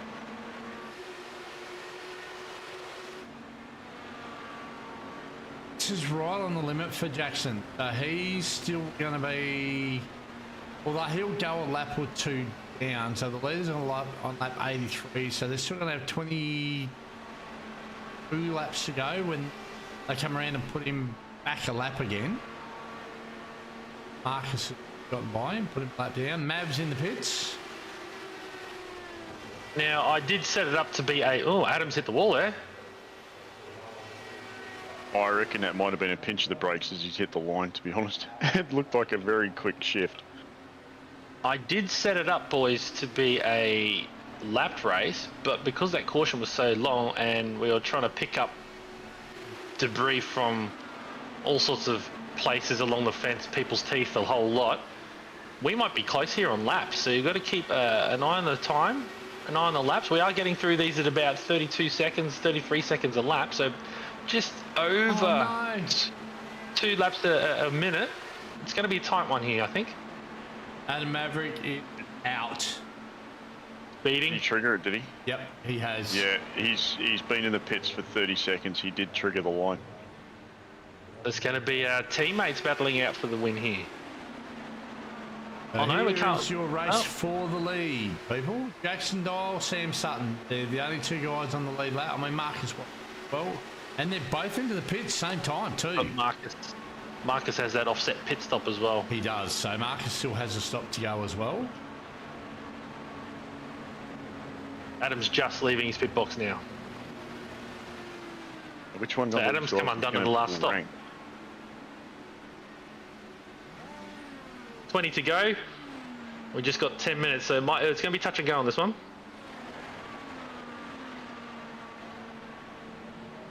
It looks Jacko had to take about another 3 over Sam. So Sam, look, if he can keep it clean now through the end, get up the transition. This is going to be the tricky bit. Already seen it kill a couple of guys tonight. Here comes another pack as well. Okay, there you go, nice and gentle. Over the transition. Here comes another pack.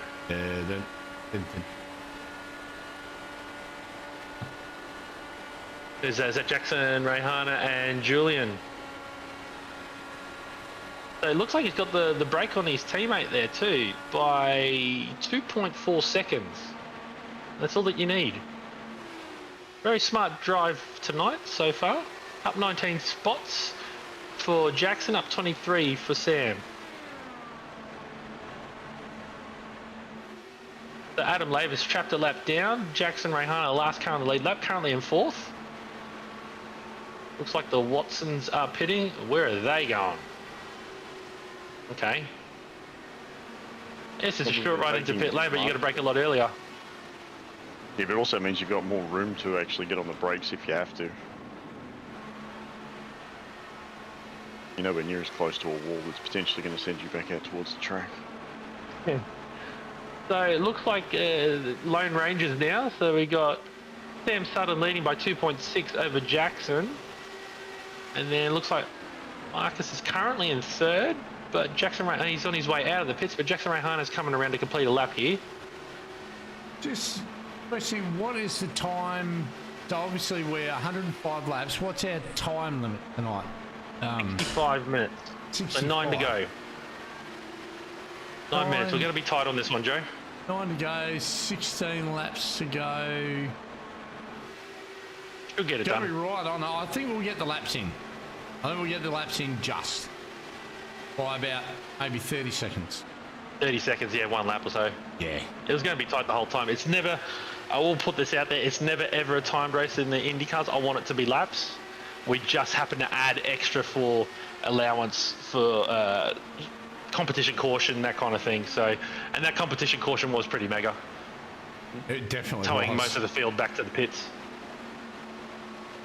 It looks like Sam Sutton, he might have this home and hose so long as he saves a bit of... he's 4 seconds up on Jacko Dial at the moment, so we'll jump on board. Unfortunately, we can't really zoom in and see what fuel map Jacko Dial is in at the moment. Can't read that. Not with my old man eyes anyway, but I don't think Sam, he's not too worried about fuel saving. He's in 5th. If he was trying to fuel save, he'd be in 6th right now and down a couple of clicks on his fuel burn.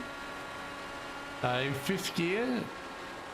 So Marcus Watts, he's in 6th, so he's trying to save fuel. Yeah, you can hear the revs are noticeably lower. Yeah, definitely. And Sam Sutton's last lap was a 32.8 compared to Jackson, Marcus, Watson and Jackson Rayhana were all in the 33s. So I don't think Sam is saving fuel at all. He's just in full send mode, I think. Yeah. Well, he's gapped him. It was 2.5. It's now 5.3 seconds. Oh, he's in a tow. He's in a pack. Yeah, I was just about to say, this right here in front of him is what's making it a little bit easier for Sam. But he's got the Watson there, and they're both foot floor and going hard, so that's helped him out, whereas Jacko's only just coming up on the back of another lap car now. Hey, mate, dance. Cameron Dance. Cameron Dance. They're just passing Julian Mookie coming off the pit lane there. Please watch the transition. This will help Jacko pick up lap speed now, but it's not going to be enough to get him close to Sam. Kane Ryder currently in pit. Getting dangerous. Especially this close to the end. Yeah, especially being the leader. Like, you know, he's got a handy brake at the moment. He's 5 seconds to the good. I would not want to be wiggling around people that are laps down with nothing to lose. Like, let Blake go. Just let him go. I knew it. Blake's going to cut up the top. There you go. Yeah. Yeah, you only got another 11 Sit in or 12 behind and laps take to fuel. go. Yep. Win at the slowest pace possible.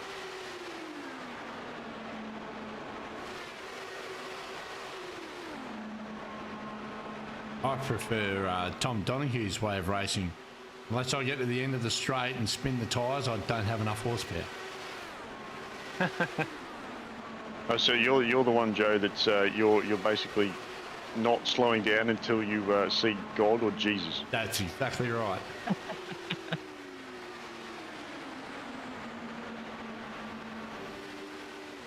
Doesn't always work. Doesn't always work for me, but we do try.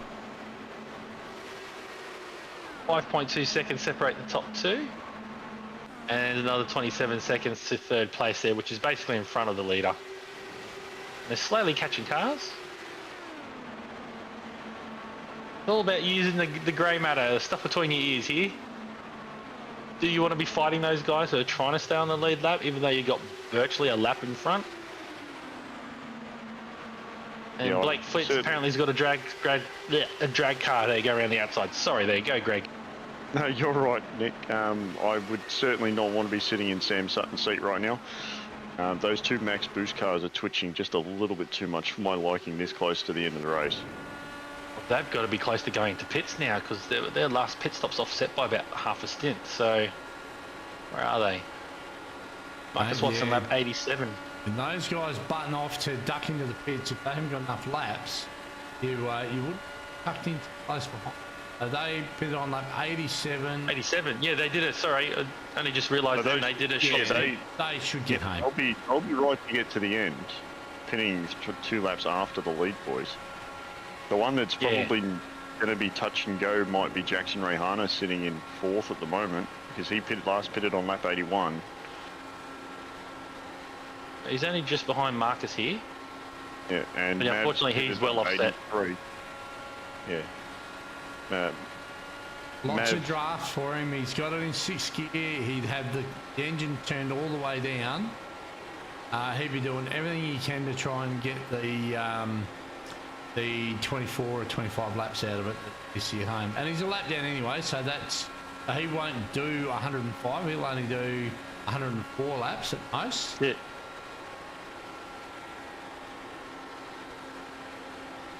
And looking at this, Mav pitted on lap 83, so he was actually 2 laps after Sam, but also sitting a lap and a half down at this point. Well, it's too fast into pit lane. Yeah. We minus the 40 seconds, he would have had an 8.4 second stop. Which is right on par with what Sam Sutton did. So, yeah, but even so, on lap 81, he would have been pushing it to make the end on the field, I think. So there would have been very much a splash and go. And Here we are, into the triple figure. And it goes to what we've said before, like races like this, you've actually got to work out your fuel strategy backwards. You've got to work to the number at the tail end of the race. Obviously stopping as early as you can to make the last stint, so you don't have to unfortunately do what I had on Wednesday night in the supercars from Barber. Was unfortunately I had to make an extra stop to throw an extra 4 litres of fuel in because I think I miscalculated and went 1 lap early. I did the same on Monday night. I was a litre short, literally a litre short, had to pit on the last lap. That always happens when you race in the rain on a drying track. You'll always burn extra at the end. Yeah.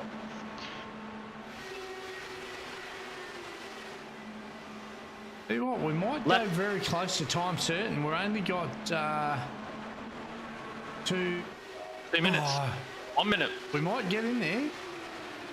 I think we'll be a lap short here. I reckon we're going to be a lap short.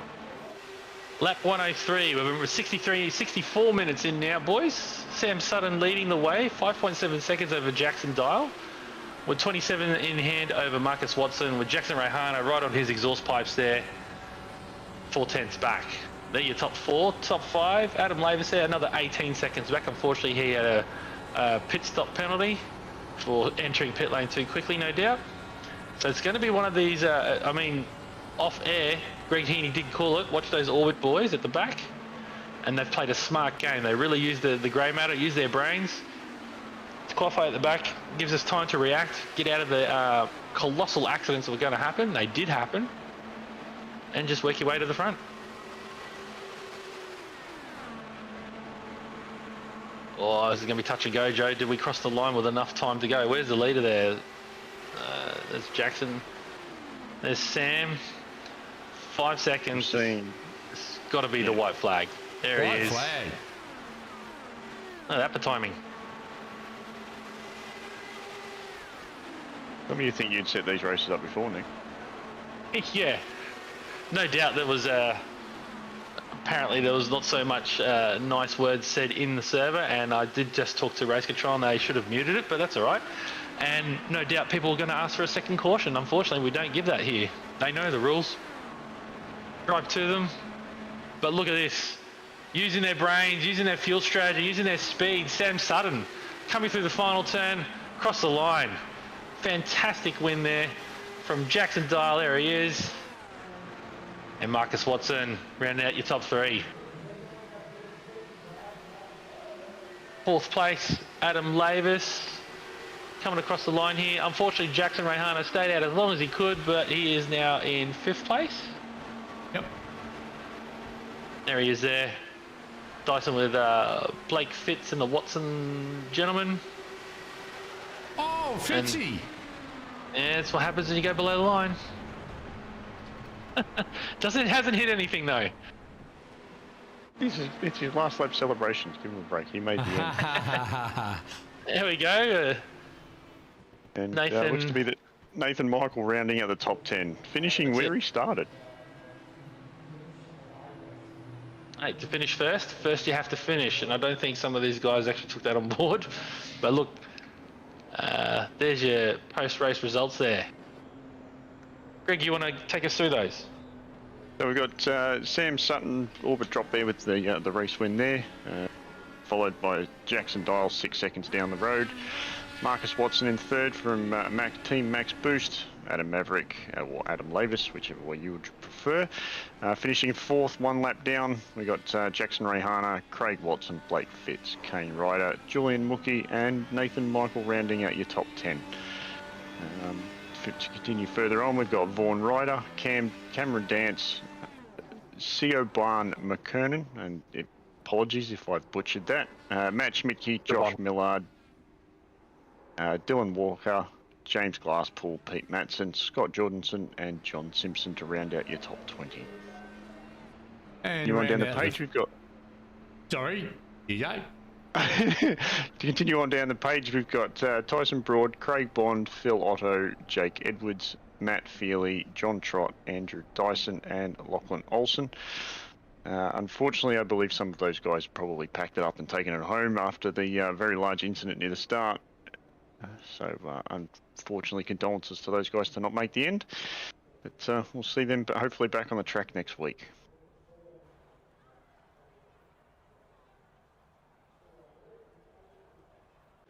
Right, so we do have someone in here. We got Jacko Dial. He showed up as Nick has actually left the booth. He's got some commitment.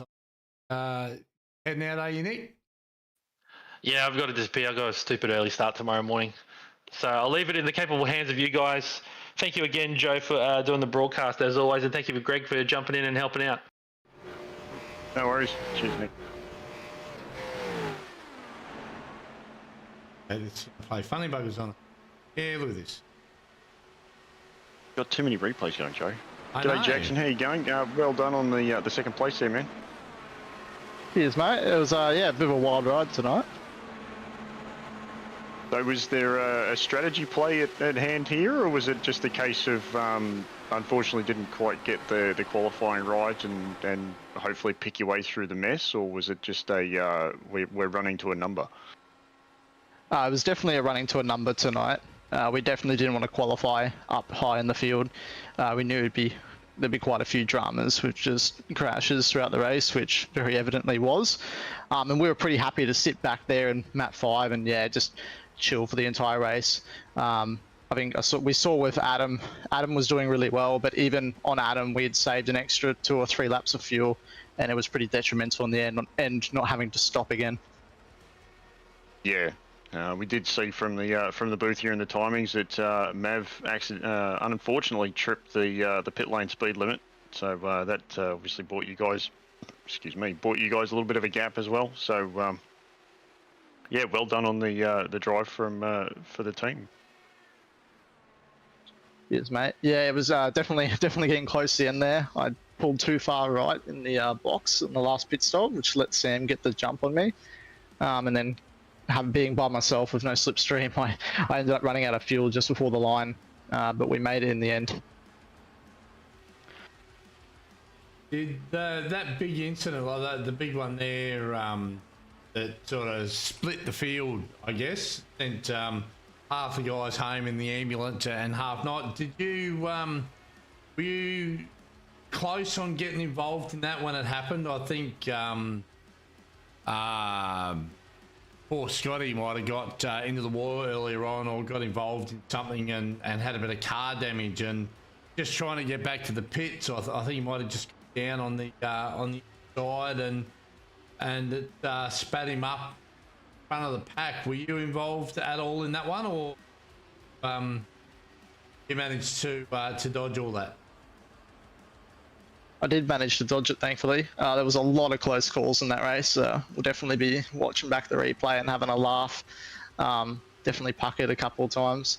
But we made it through. Some of the boys unfortunately didn't. And I guess that's just a part of IndyCar racing. I know I jumped in tonight just wanting to have some fun and keeping it clean, really, did a number for me. So yeah. Well, you definitely kept it clean. You, yeah, and I guess that's the name of the game, right? And we say it with everything is to finish first you must finish. And it's such a different discipline to what we do most other nights with the gents, like say for the ARCA series. Obviously, we're doing oval there as well, whereas it's the Indies are a lot different. The speeds are a lot higher with the downforce in the wings, and it really changes the focus when you're in there. You got to look.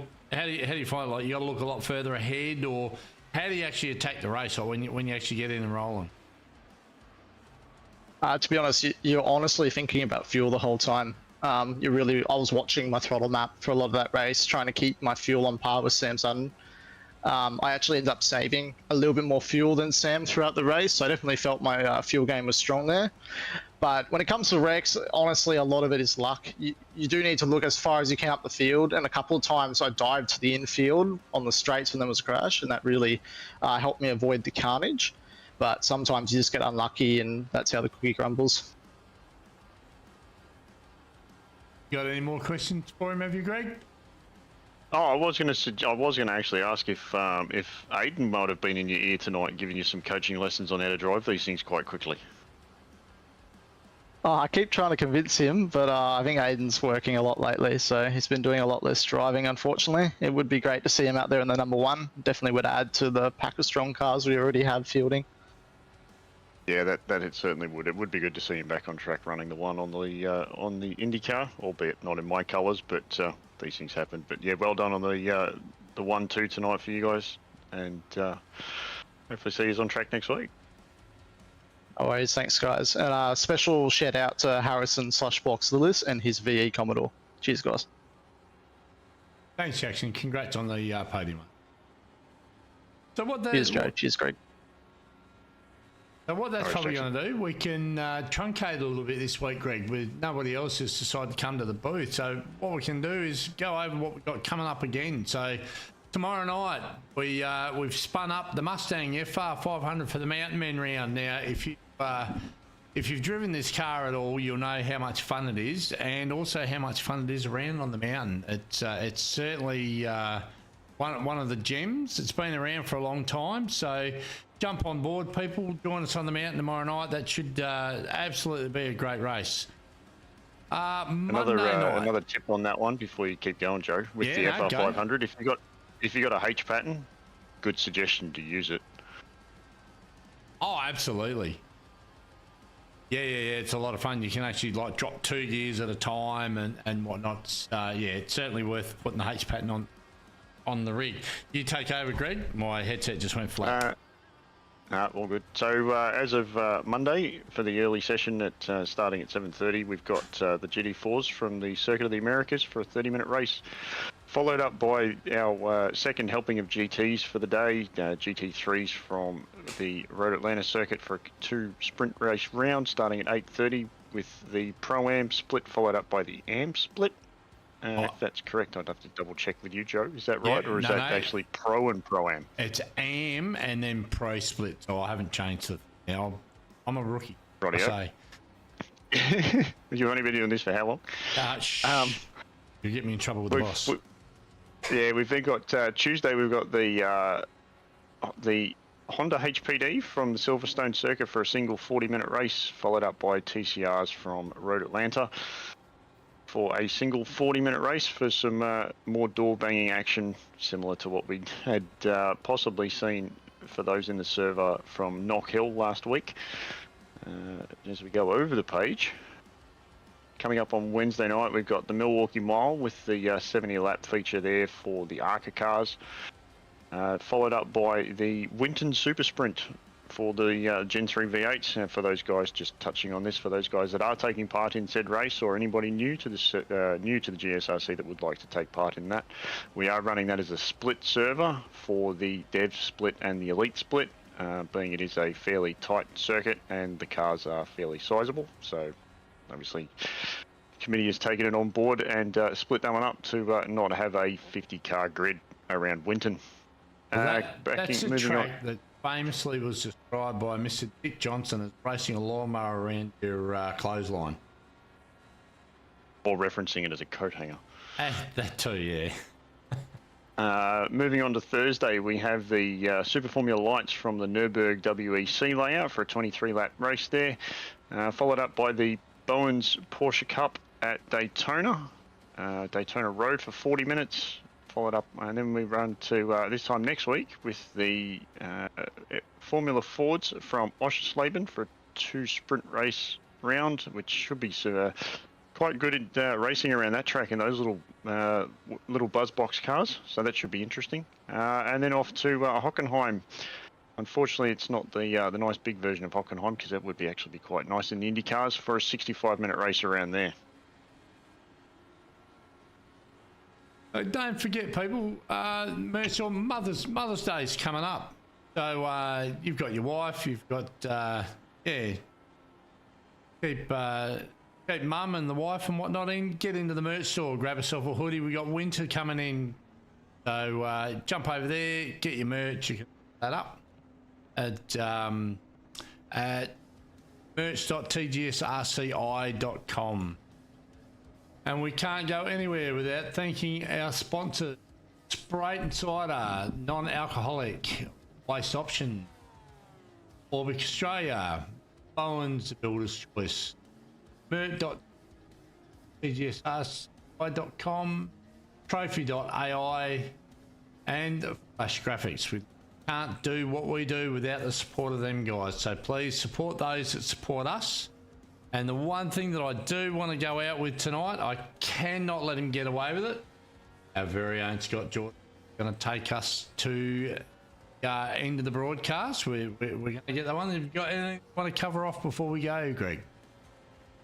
No, just well done to everybody that finished in the podiums this week, and hopefully you have a nice turnout tomorrow night for the FR 500s around the mountain for mountain men. So anybody that's in and around and not doing much on a Saturday night, go and jump in, and for the fun and frivolity. Oh no, I'll definitely. That's I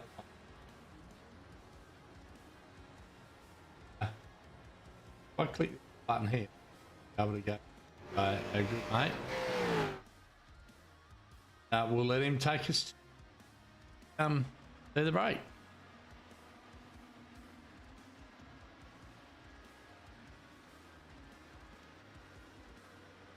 Good luck. Good night. We'll see you all on Monday night for the broadcast. Tomorrow night for those guys that are running in the Mountain Men. We'll see you there. Thank you very much. Good night.